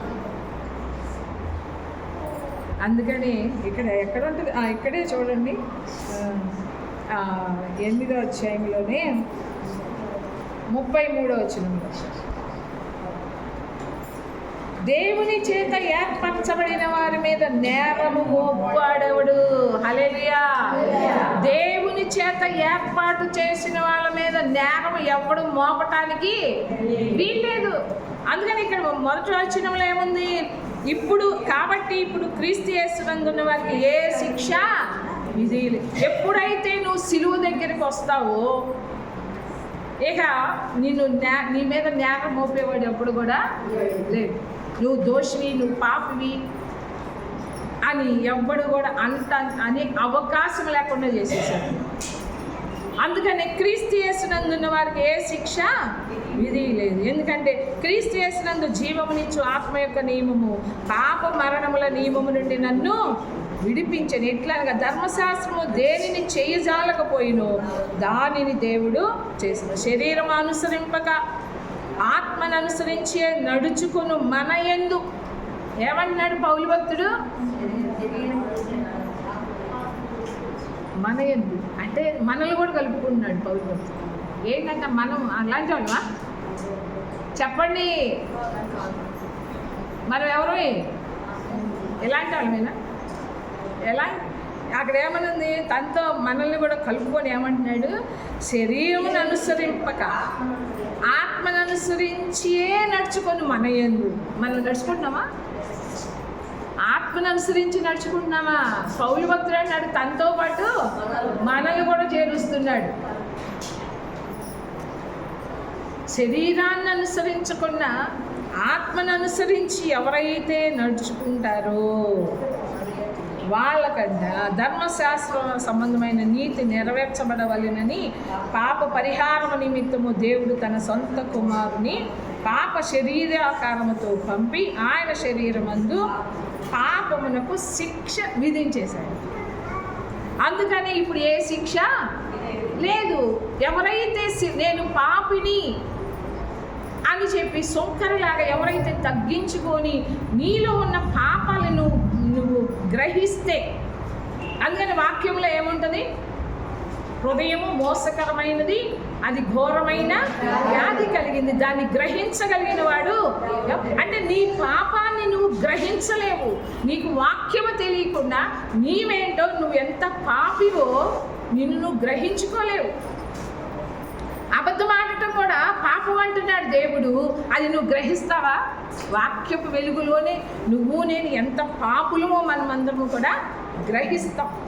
ఎవరైతే అలా గ్రహించి నేను పాపిని ప్రభువా అని చెప్పి సిలువ దగ్గరికి వస్తారో అలాంటి వాళ్ళకి ఏ శిక్ష విధి లేదు. ఎందుకంటే ఆ శిక్ష ఆల్రెడీ యేసు ప్రభు తన మీద వేసుకున్నాడు కాబట్టి ఆయనకి శిక్ష విధించబడింది.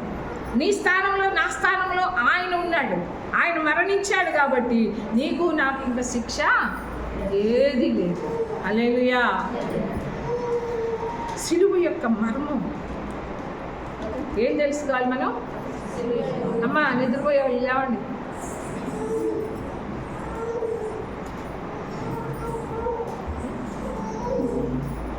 ఏం తెలుసుకోవాలి మనం? సిలువ. ఇంకా గొప్ప విషయం మనందరికీ తెలిసిందే, కానీ ఎంత గొప్ప విషయం అంటే కొలసీలకు రాసిన పత్రిక చూడండి. నేను చాలాసార్లు చెప్పాను, కానీ సిలువ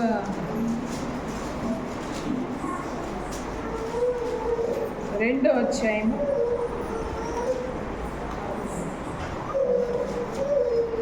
15వ మరియు అపరాధముల వలన శరీరమందు సున్నతి పొందడం వలన మీరు ముక్తులై ఉండగా దేవుడు వ్రాతపూర్వకమైన ఆజ్ఞల వలన మన మీద నామగాను మనకు విరోధముగాను ఉండిన పత్రము వేపులతో సిలువకు కొట్టి దాని మీద చేతులను తీసివేసి మనకు అడ్డము లేకుండా దాన్ని ఎత్తివేసి మన అపరాధములన్నింటినీ క్షమించి ఆయనతో కూడా మిమ్మల్ని జీవింపజేసింది. శిలువ చేత దేవోత్సవంతో వారిని పట్టి తెచ్చి బాహారంగా ఏడుకకు కనపరచు. ఇక్కడ చూడండి, మన అపరాధముల వలనను శరీరమందు సున్నతి పొందక ఉండటం వలన మీరు మృతులై ఉండగా దేవుడు రాతరూపకమైన ఆజ్ఞల వలన, ఏంటి రాతరూపకమైన ఆజ్ఞలు అంటే ధర్మశాస్త్రం, ఆయన 10 ఆజ్ఞల వలన మన మీద రుణముగాను మనకు విరోధముగాను ఉండిన పత్రమును మేకులతో సిలువకు కొట్టి దాని మీద చేవ్రాతను తుడిచివేసి. హల్లెలూయా.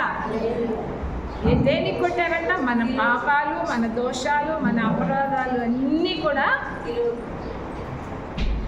ఇప్పుడు మనము చిన్నప్పటి నుంచి యోగా తెలిసినప్పటి నుంచి అనుకోండి, లేకుంటే పుట్టిన దగ్గర నుంచి అనుకోండి, ఎన్ని అబద్ధాలు ఆడి ఉంటారో చెప్పండి.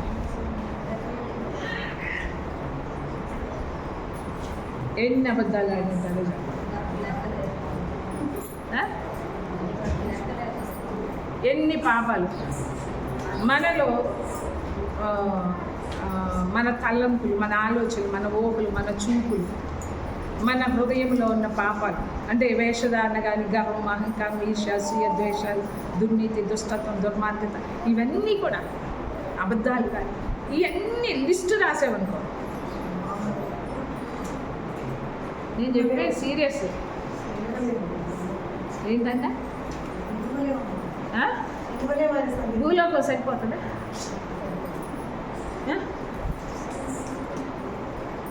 వాటన్నిటిని అంట సాతాను తీసుకొచ్చి చూపిస్తాడు. చూసావా, నీ కుమార్తె లిస్టు చూపిస్తాడు. ఏం చేస్తాడు?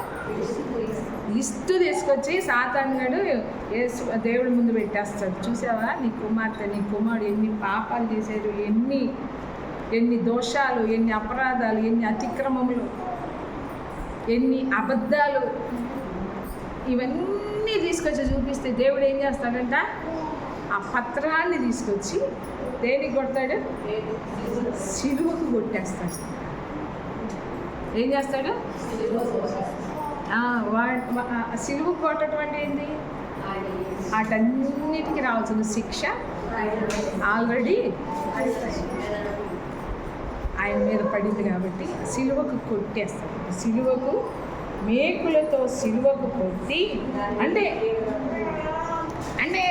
అడ్డంగా ఉన్న మన పాపాలు, అంటే దేవునికి మనకి అడ్డముగా ఉన్న పాపాలన్నిటినీ కూడా, మనకి విరోధముగా ఉన్నాయి ఏంటి, మనకి రుణముగా ఉన్నవి ఏంటి, రుణముగాను మనకి విరోధముగాను ఉండిన పత్రం అంటే, దాంట్లో పత్రం అంటే ఒక పేపర్ అనుకోండి, పేపర్ మీద రాశారన్నమాట. మనకి విరోధముగా ఏమున్నాయి, మన పాపాలు ఏమున్నాయి, మన అబద్ధాలు ఏమున్నాయి, అవన్నీ కూడా రుణముగాను మనకు విరోధముగాను ఉండిన పత్రమును మేకులతో సిలువకు కొట్టి దాని మీద చేవ్రాతని తుడిచివేసి. దాని మీద ఏమున్నాయి? ఏమున్నాయి?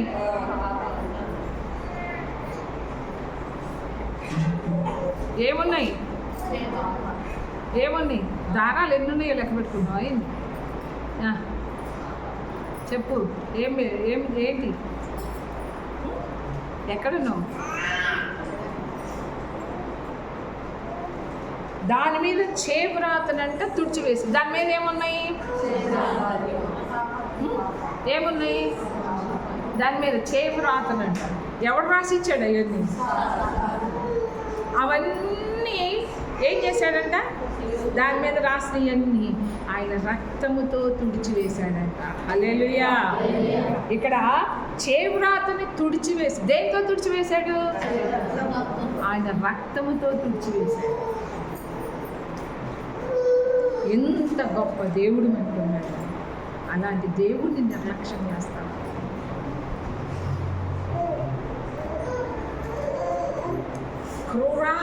క్రూరంగా యేసు ప్రభు ఆ శిలువ శిక్ష భరించాడు. అలాంటి శిక్ష క్రూరంగా శిక్షించబడవలసిన వాళ్ళం ఎవరమే? మనం. కానీ మన స్థానంలో ఆయన ఉన్నాడు. హల్లెలూయా. నీకు బదులుగా, నాకు బదులుగా ఆయన మరణించాడు. ఆ సిలువను నువ్వు ఎలా చూస్తున్నావు?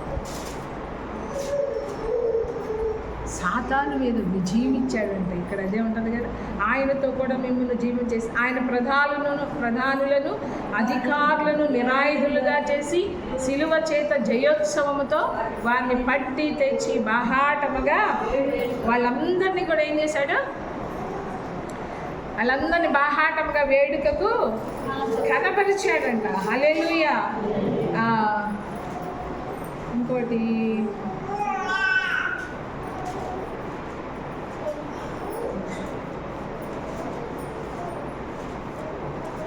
అన్నిటికంటే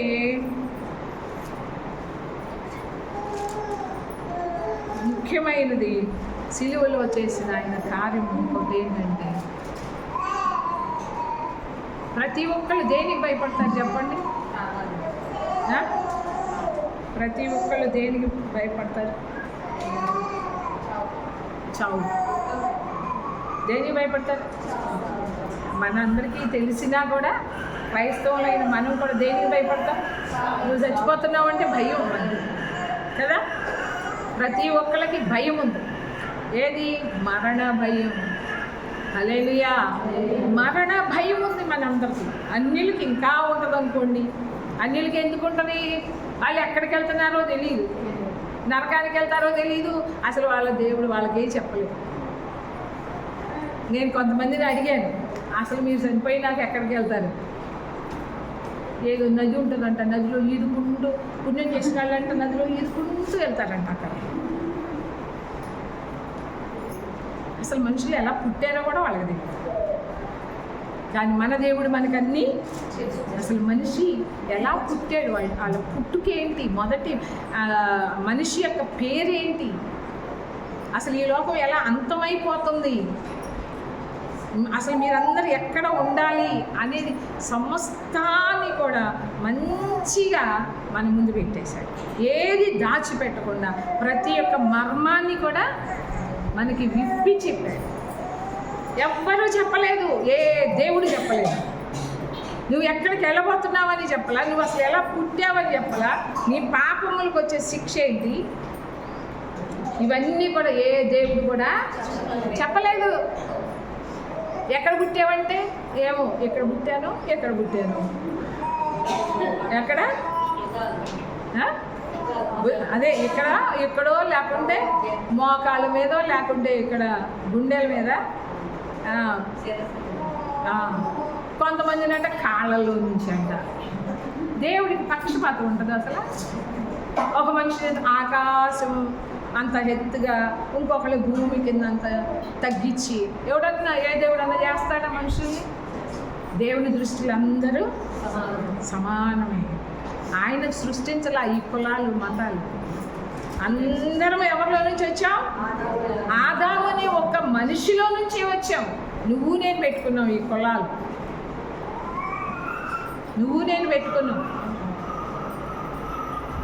వాళ్ళకేం చెప్తాడు? నువ్వు ఎక్కడి నుంచి కొట్టావు, నువ్వు శుద్ధుడివి, గాదుడివి, అయ్యి అని చెప్తాడు.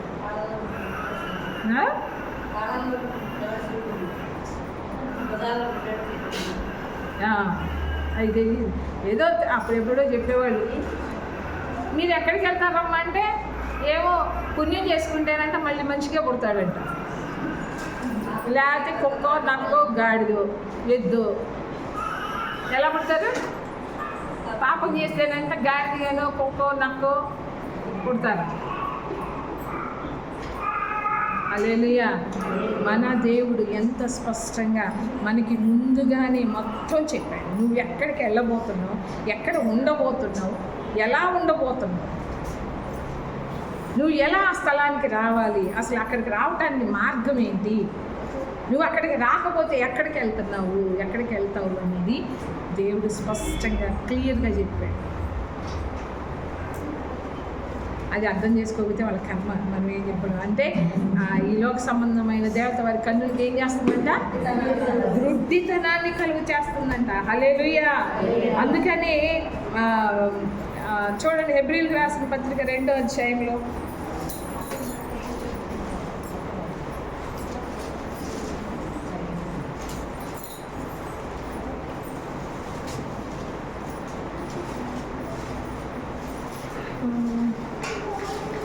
2వ అధ్యాయము 14వ వచనం. కాబట్టి ఆ పిల్లలు రక్తమాంసములు గలవారైనందున ఆ ప్రకారమే మరణం యొక్క బలము గలవానిని అనగా అపవాదిని మరణము ద్వారా నశింపచేయుటకును జీవిత కాలమంతటికి మరణ భయం యొక్క దాస్యములకు లోబడే వారిని విడిపించుటకును ఆయన కూడా రక్తమాంసములో పాల్గొడాయను. చూడండి ఇక్కడ ఏంటంటే, కాబట్టి ఆ పిల్లలు ఎవరు? ఆ పిల్లలు మనమే. రక్తమాంసములు గలవారైనందున ఆ ప్రకారమే మరణం యొక్క బలము గలవానిని అనగా, అంటే మరణం యొక్క బలము ఎవరి చేతుల్లో ఉంది? అప్పుడు ఎప్పుడు యేసు ప్రభు శిలువలో మరణించక మునుపు ఎవరి దగ్గర ఉంది మరణం యొక్క బలము? అక్కడే చెప్తున్నాడు, అనగా అపవాదిని మరణము ద్వారా నశింపచేయుటకును. ఎవరి మరణము ద్వారా? యేసు ప్రభు మరణము ద్వారా నశింపచేయటానికి, వాడి యొక్క బలాన్ని నాశనం చేయటానికి, నశింపచేయటానికి, ఆ మరణం యొక్క బలము గలవారిని నశింపచేయటానికి, జీవిత కాలమంతయు మరణ భయము చేత దాస్యమునకు లోబడిన వారిని విడిపించుటకు. హల్లెలూయా! విడిపించటానికి. ఇప్పుడు మనకుందా మరణ భయం? ఉందా? మరణం అంట సిలువలో ఓడిపోయిందంట. మరణాన్ని మింగివేసిందంట. మరణానికి శక్తి లేకుండా చేశాడు, బలము లేకుండా చేశాడు దేవుడు. ఆ కలువరి సిలువలో ఆయన మరణించుట ద్వారా ఆ మరణానికి ఏం లేదు? బలము లేదు. ఓడిపోయింది మరణం. మరణాన్ని మింగివేసిందంట. దానికి శక్తి లేదు ఇంకా మరణానికి. ఎందుకు? మనందరం మరణించవలసి ఉండగా ఆయన కలువరి సిలువలో మరణించాడు. హల్లెలూయా!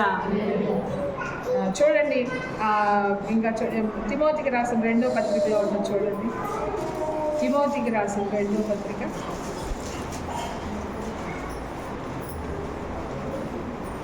1వ అధ్యాయం 10వ వచనంలో చివరిలో మనలను రక్షించి 10వ వచనంలో చివరిలో ఉంటుంది చూడండి. మనల్ని రక్షించి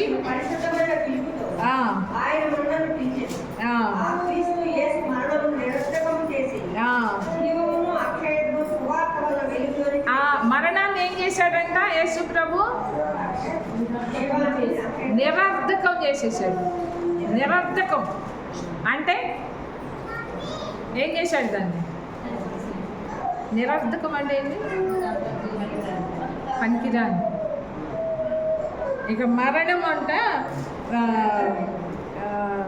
ఆ క్రీస్తు యేసు మరణమును నిరర్ధకము చేసి జీవమునిచ్చాడంట. హల్లెలూయా! జీవమును, అక్షయతను సువార్త వలన. దేని వలన? నీకు జీవం వచ్చేది సువార్త వలన. అక్షయత, ఇవన్నీ కూడా సువార్త వలన వెలుగులోనికి తెచ్చాడు. ఏం తెచ్చాడు? సువార్త వలన మనకి జీవమును, అక్షయతను తీసుకొచ్చాడు. అక్షయత అంటే ఏంటి? అక్షయత అంటే ఏంటి? క్షయమైనవి అంటే ఏంటి? అక్షయమైనవి అంటే ఏంటి? ఏంటి నామం చూస్తున్నారు? క్షయమైనవి అంటే ఏంటి? అక్షయమైనవి అంటే ఏంటి? ఏంటి స్వప్న? తెలీదు. ఏంటి వాళ్ళు ఎక్కడున్నావు? క్షయమైపోయే వస్తువులు అంటే ఏంటి? దానికి కొంతకాలమే ఉంటుంది. దేనికైనా క్షయమైనవి అంటే అక్షయమైనవి అంటే అవి ఎప్పటికీ పాడుగావు, ఎప్పటికీ ఉండేవి, నిత్యము ఉండేవి. ఆయన శిలువ మరణము ద్వారా మరణాన్ని నిరర్ధకం చేసేసి ఏం తెచ్చాడంట? జీవమును, అక్షయతను సువార్త వలన వెలుగులోనికి తీసుకొచ్చాడు. హల్లెలూయా! ఇక్కడ చూడండి, యెషయా గ్రంథంలో ఒక మాట ఉంటుంది. నేను ముగించేస్తాను. ఎంత అయింది టైం? యెషయా గ్రంథం 25వ అధ్యాయం.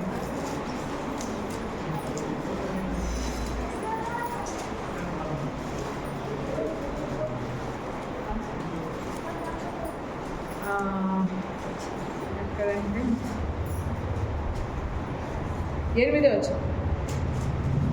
మరెన్నడూ ఉండకుండా మరణం ఆయన విడిచివేయి. ఏంటంట? మరి ఎన్నడూ ఉండదంట ఆ మరణం. హల్లెలూయా. మరి ఎన్నటి అసలు దేనికి భయపడతాం మనం? మరణానికి భయపడతాం. అది ఎన్నటికీ ఉండకుండానంట మరణాన్ని మృంగివేశాడంట యేసు ప్రభు. హల్లెలూయా. అలాంటి గొప్ప కార్యం ఎక్కడ జరిగిందంటే ఆ కల్వరి శిలువలో జరిగిందనమాట. చూడండి ఇంకొకటి, హోషియా గ్రంథము, మనందరికీ తెలిసిన మాట. హోషియా గ్రంథం, అక్కడ మరణపు ముళ్ళును విరిచేశాడు. 6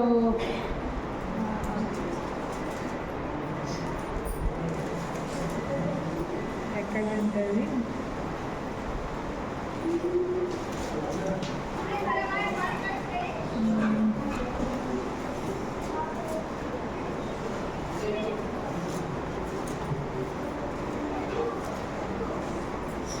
ఎక్కడ ఉంటుంది చూడండి. చూడండి 13 వచ్చాయి, 14 వచ్చాయి. పాతాళ వశములో నుండి నేను వారిని విమోచించను, మృత్యువు నుండి వారిని రక్షించను. ఓ మరణమా నీ మృత్యు ఎక్కడ? ఓ మరణమా నీ ముళ్ళు ఎక్కడ? పశ్చాత్తాపము నాకు పుట్టదు. చూడండి, మరణంతో అంటాడు, ఓ మరణమా నీ విజయం ఎక్కడా? నీ ముళ్ళు ఎక్కడుంది? ఆ ముళ్ళు ఎక్కడుంది? మరణానికి ముళ్ళు ఏంటిది? పాపం. పాపానికి ధర్మశాస్త్రం.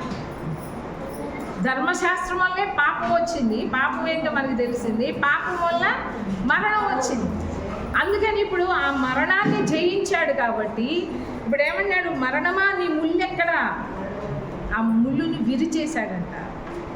మరణపు ముళ్ళును విరిచేశాడు. అందుకనే నీ విజయం ఎక్కడ? ఏంటంటే పాతాళ వశములో నుండి నేను వారిని విమోచింతును. హల్లెలూయా. ఎక్కడి నుండి విమోచించాడు మనల్ని? పాతాళంలో నుండి విమోచించాడు మనల్ని. ఎవరైతే సిలువ దగ్గరికి వచ్చారో, ఎవరైతే ఆయనే నిజమైన దేవుడు, ఆయన నా కొరకు, ఆయన ఈ లోకానికి వచ్చాడు, నా పాపాల కొరకు ఆయన ప్రాణం పెట్టాడు, ఆయన రక్తాన్ని కార్చాడు, ఆయన రక్షకుడు అని ఎవరైతే నమ్ముతారో, నమ్మి సిలువ దగ్గరికి వస్తారో వాళ్ళనంట ఏం చేశాడంట? పాతాళ వశములో నుండి వారిని నేను విమోచింతును, మృత్యువు నుండి వారిని రక్షింతును. మృత్యువు అంటే మరణం. అదేంటి? మనం మరణించుకుని ఉంటాం. అసలు మరణం అంటే ఏంటి చెప్పండి?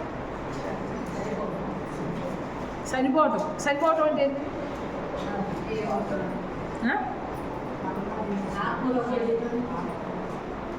మరణం అంటే ఏంటి?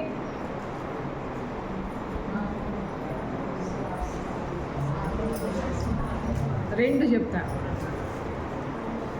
మరణము అంటే ఈ శరీరాన్ని ఆత్మ విడిచిపెట్టడం. ఈ శరీరాన్ని అది భౌతికమైన మరణం. ఈ శరీరాన్ని మన ఆత్మ విడిచిపెట్టడం భౌతికమైన మరణం. ఆత్మ సంబంధమైన మరణం ఏంటంటే దేవుడి నుండి వేరైపోవటం. మన ఆత్మ దేవుడి నుండి వేరైపోవటం, అది ఆత్మ మరణం. రెండు మరణాలు. మరణం అంటే దేవుడి నుండి వేరైపోవటం ఒకటి, శరీరము నుండి వేరైపోవటం ఒకటి. అర్థమైందా? ఏంటి మరణం అంటే ఏంటి?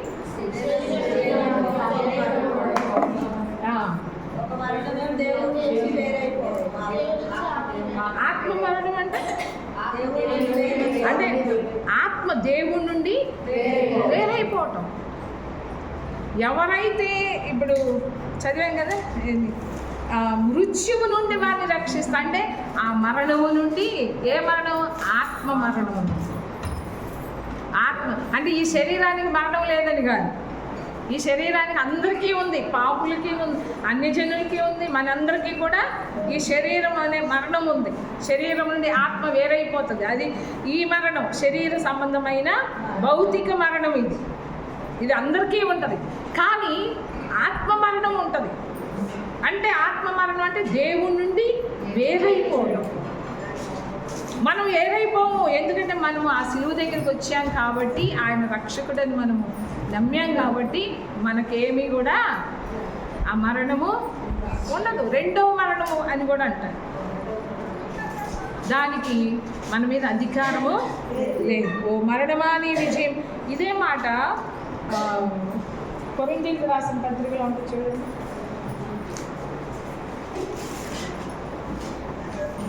కొరింథీయులకు రాసిన మొదటి పత్రిక 15వ అధ్యాయం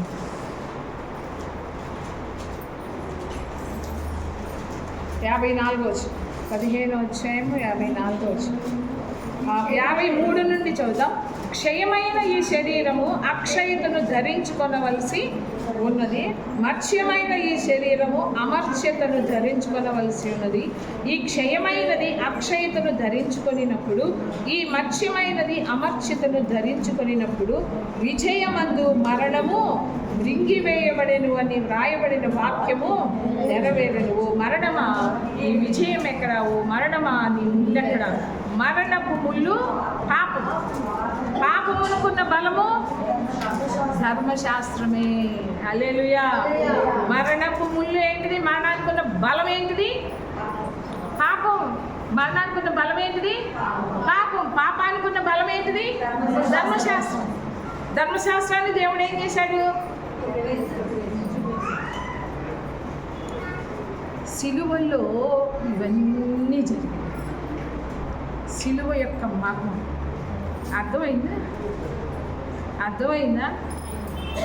ఎంత చెప్తే ఎవరికి అర్థమవుతుందండి?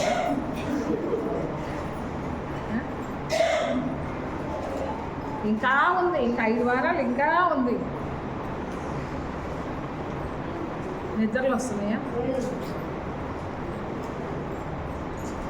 సరే, ఇంకా అసలు మొదటి మాటలోకి వెళ్ళలేదు. ఏంటి మొదటి మాట? కలువరి సిలువలో యేసు ప్రభు పలికిన మాట ఏంటిది? ఎంతో చక్కగా వచ్చాము.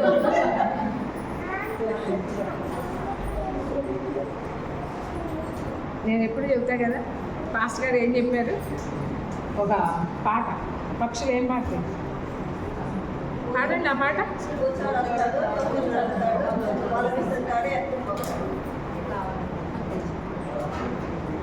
ఇది ఎవరిదమ్మా? దాని నుంచి మోగుతుంది. దయచేసి ఆ వాక్యంగానే ఉంచొద్దు. మన జీవితాలకి అన్వయించుకోండి. మన జీవితాలకి అన్వయించుకోండి. అప్పర్ రూమ్ తెలుసు కదా? అప్పర్ రూమ్ గురించి పోయిన సంవత్సరం చెప్పాను కదా. ఏం చెప్పాను? ఏమో నేను అదే గుర్తులేదు. ఎప్పుడో సంవత్సరం నాటిదా. Upper room. మనం అందరం ఎక్కడ ఉండాలంట? ఎక్కడ ఉండాలి? అప్పర్ రూమ్లో ఉండాలి. అప్పర్ రూమ్ అంటే ఏంటి? మేడగది. పోయిన సంవత్సరం ఏం చెప్పారా లేదా?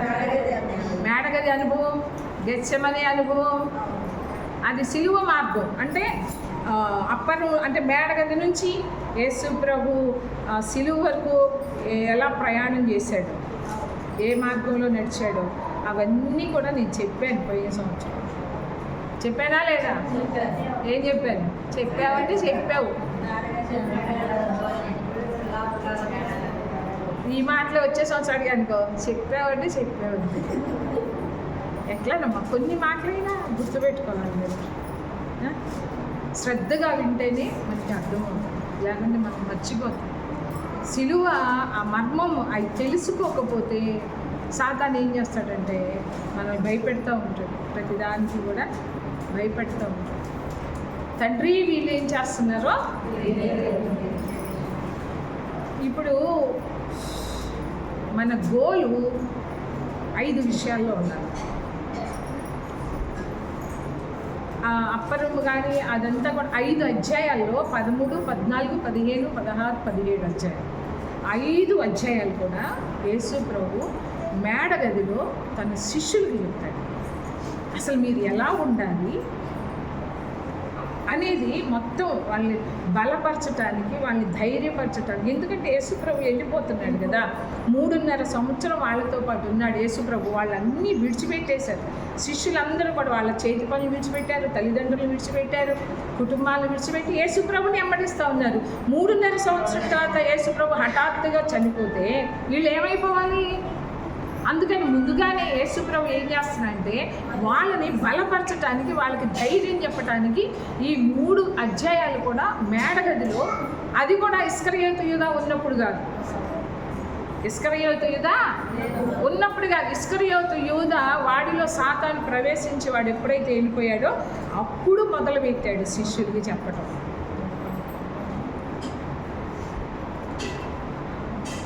క్రీస్తు మనకి ఏముండాలంటే క్రీస్తు మనస్సు ఉండాలి. ఏముండాలి?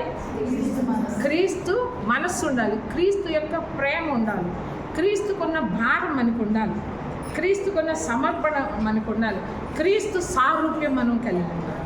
ఈ 5 మన గోల్, మన గురిగా ఉండాలి. ఏమేంటి?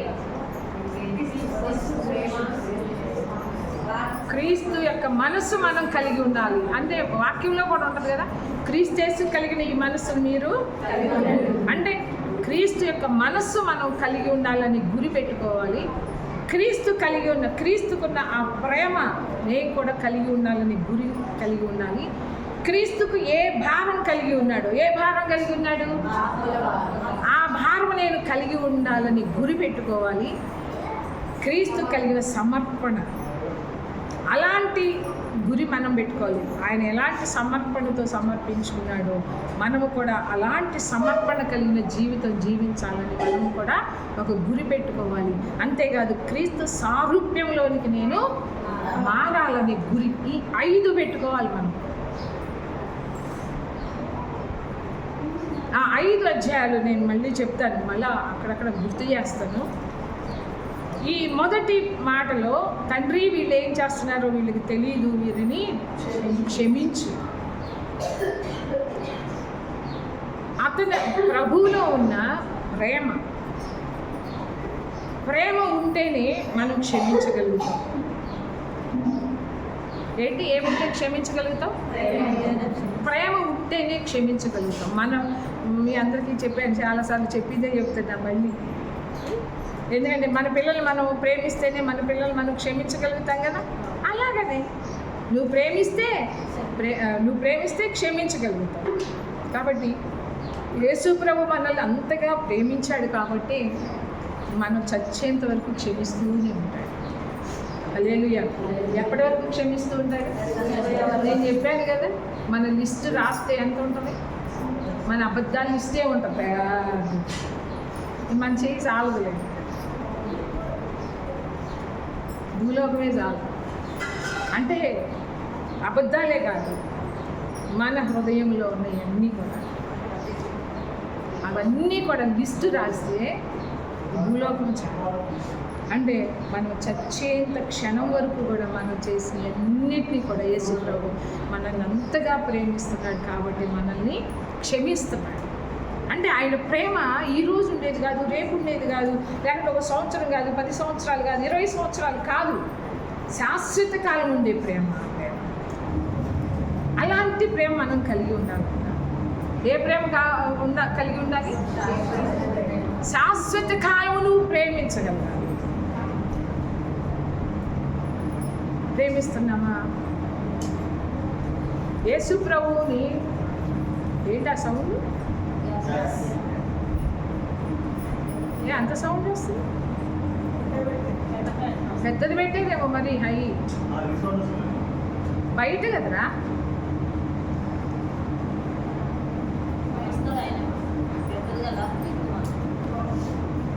అంత సౌండ్ రాలే.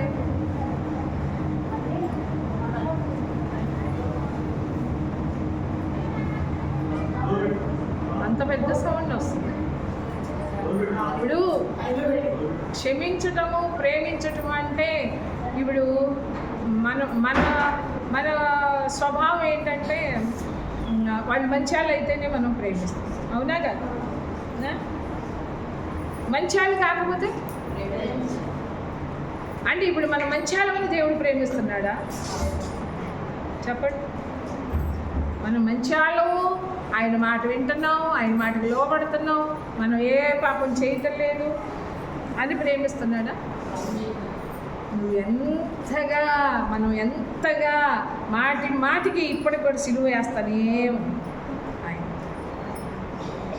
మన పాపాలు ఇంకా ఆయన సిలువ వేస్తానే,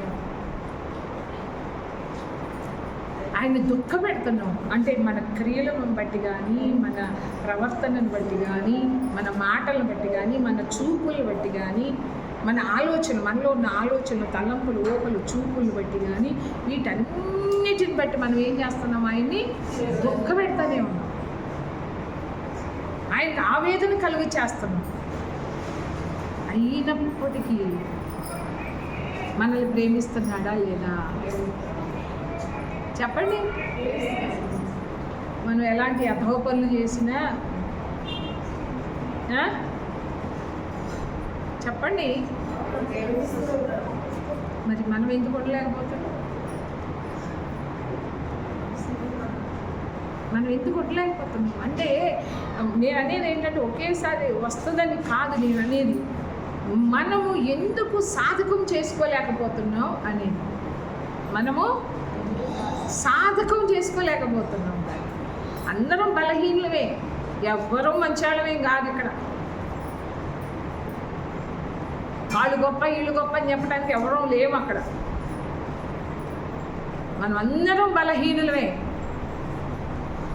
దేవుడు ఏమన్నాడు? ఇంకొకరు ఏలు పెట్టి చూపిస్తే తీర్పు తీర్చొద్దు అన్నాడు. తీర్పు తీర్చు మనుషుడా, నీవు కూడా అవే చేస్తున్నావుగా. తీర్పు తీర్చే వాళ్ళు ఏం చేస్తున్నారు? అదే చేస్తున్నారు అంటున్నాడు. అందుకని తీర్పు తీర్చే అధికారం మనకి ఎవరికి కూడా లేదు. కానీ మనలో ఏముండాలంటే ఆ ప్రేమ కలిగి అడగాలి. దేవుడు ఏమని అడగాలి? ప్రభువా, నాలో ప్రేమ లేదు, నీకు కలిగిన ప్రేమ. నేను ఎలాంటి పనులు చేస్తున్నా కూడా ప్రభువా, నిన్ను మాటికి దుఃఖింప చేస్తున్నా, నిన్ను ఆయాస పెడుతున్నా, నీకు వ్యతిరేకంగా నేను చేస్తున్నప్పటికీ కూడా నువ్వు నన్ను ఇంకా ప్రేమిస్తూనే ఉన్నావు. నా ఎదుటాళ్ళు నాలాగా తప్పులు చేస్తే నేను ఎందుకు క్షమించలేకపోతున్నాను ప్రభు?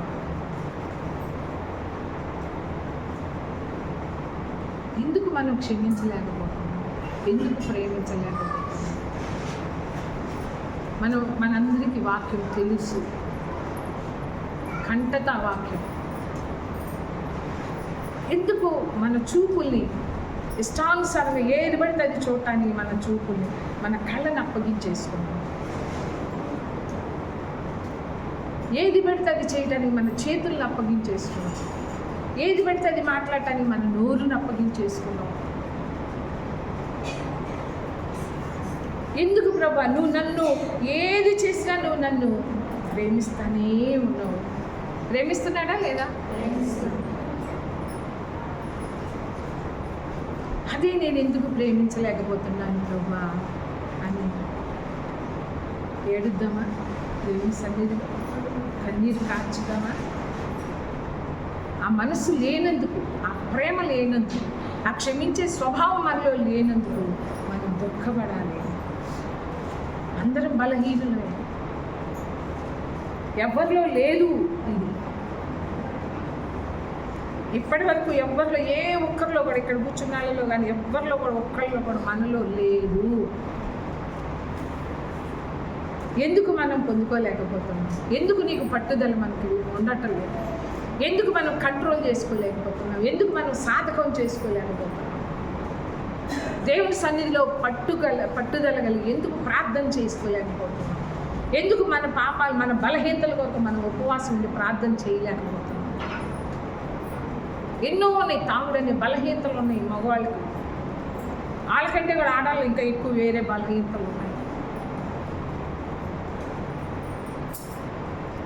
ఇంకా దేవుని దుఃఖపెట్టు, దేవుని సిలువ వేసే వారిగా ఉందామా?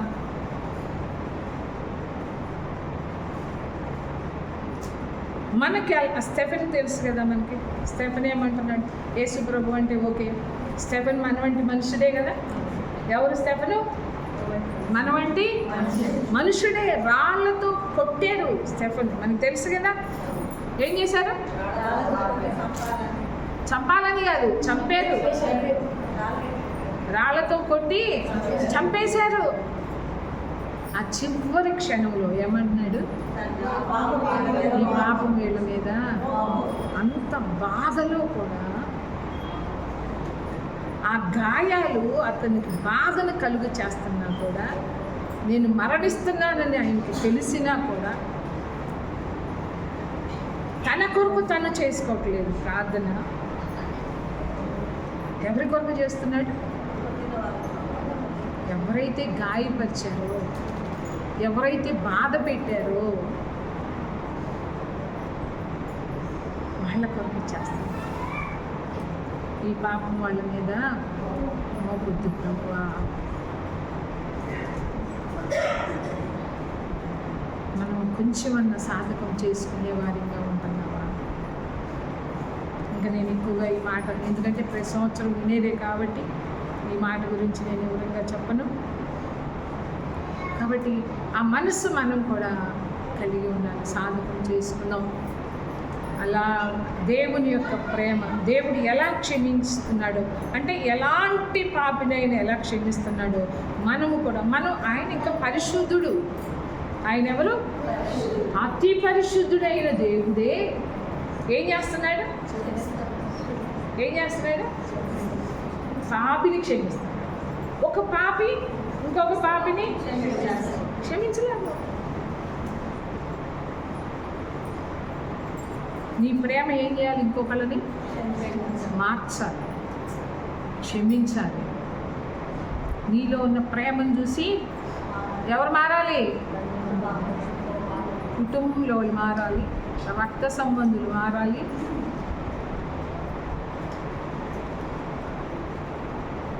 ప్రేమ మనలో లేదు. ఆ ప్రేమ ఉంటే మన ద్వారా ఎంతోమంది వచ్చేవాళ్ళు దేవుని సరే. ఈ క్రియల్లో, మన మాటల్లో, మన ప్రవర్తనలు దేనిలో కూడా యేసు ప్రభు ప్రేమ కనపడాలి. కనిపిస్తుందా?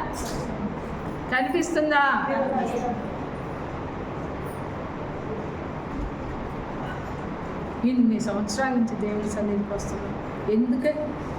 ఎందుకు మనకి రావట్లేదు అంటే పట్టించుకోవట్లేదు, నిర్లక్ష్యం చేస్తున్నాం. ఆ ఒక్క మాటలో చాలా అర్థం ఉంది. యేసుప్రభు యొక్క మనస్సు, యేసుప్రభులో ఉన్న ఆ ప్రేమ, ఆ యేసుప్రభులో ఉన్న ఆ భారం కానీ, ఆ సారూప్యం కానీ, ఆ సమర్పణ కానీ స్టెఫెనులో కనిపిస్తుంది. ఉందా లేదా? శిష్యుల్లో అందరిలో కనిపిస్తుంది. కానీ స్టెఫెను రాళ్ళతో, అంటే స్టెఫెను ఈ మాట అన్నాడు కాబట్టి ఆ పాపం వాళ్ళ మీద మోపొద్దు. వాళ్ళలో ఉన్న ఆ సమర్పణ, ఆ భారం, ఆ ప్రేమ మనలో ఎందుకు రావట్లేదు? మనం ఎందుకు పొందుకోలేకపోతున్నాం?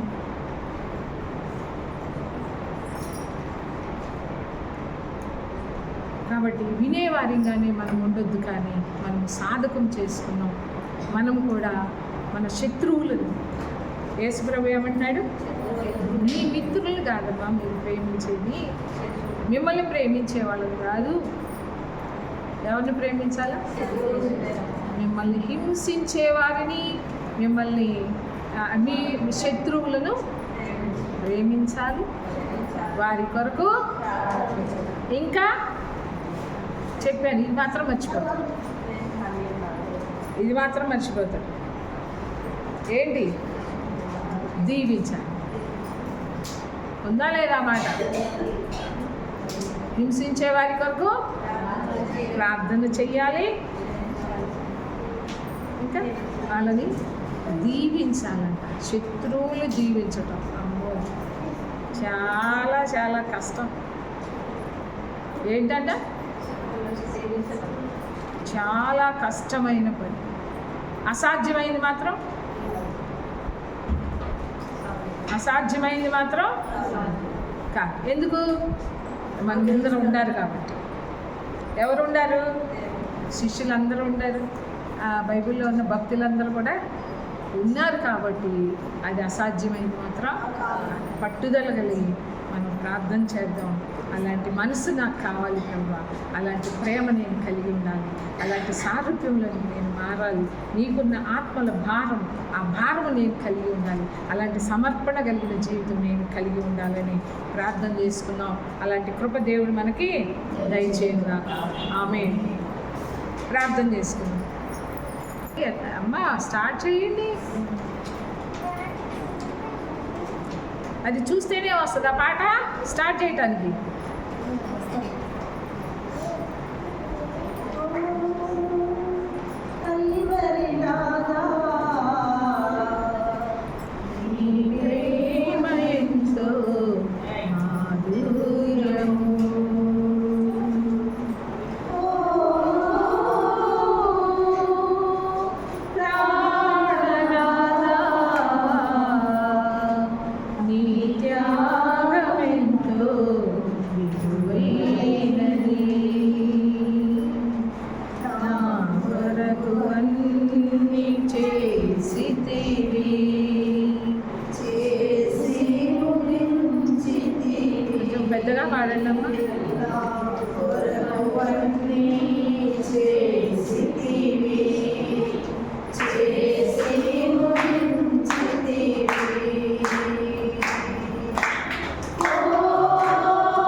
నూతన యెరూషలేమును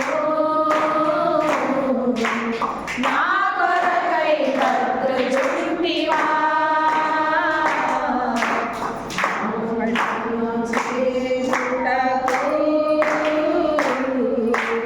ఆధారం నీవైతివా. నూతన యెరూషలేమును నా కొరకై కట్టుచుంటివా. ఆ పట్టణములో చేరుటకు ఆధారం నీవైతివా.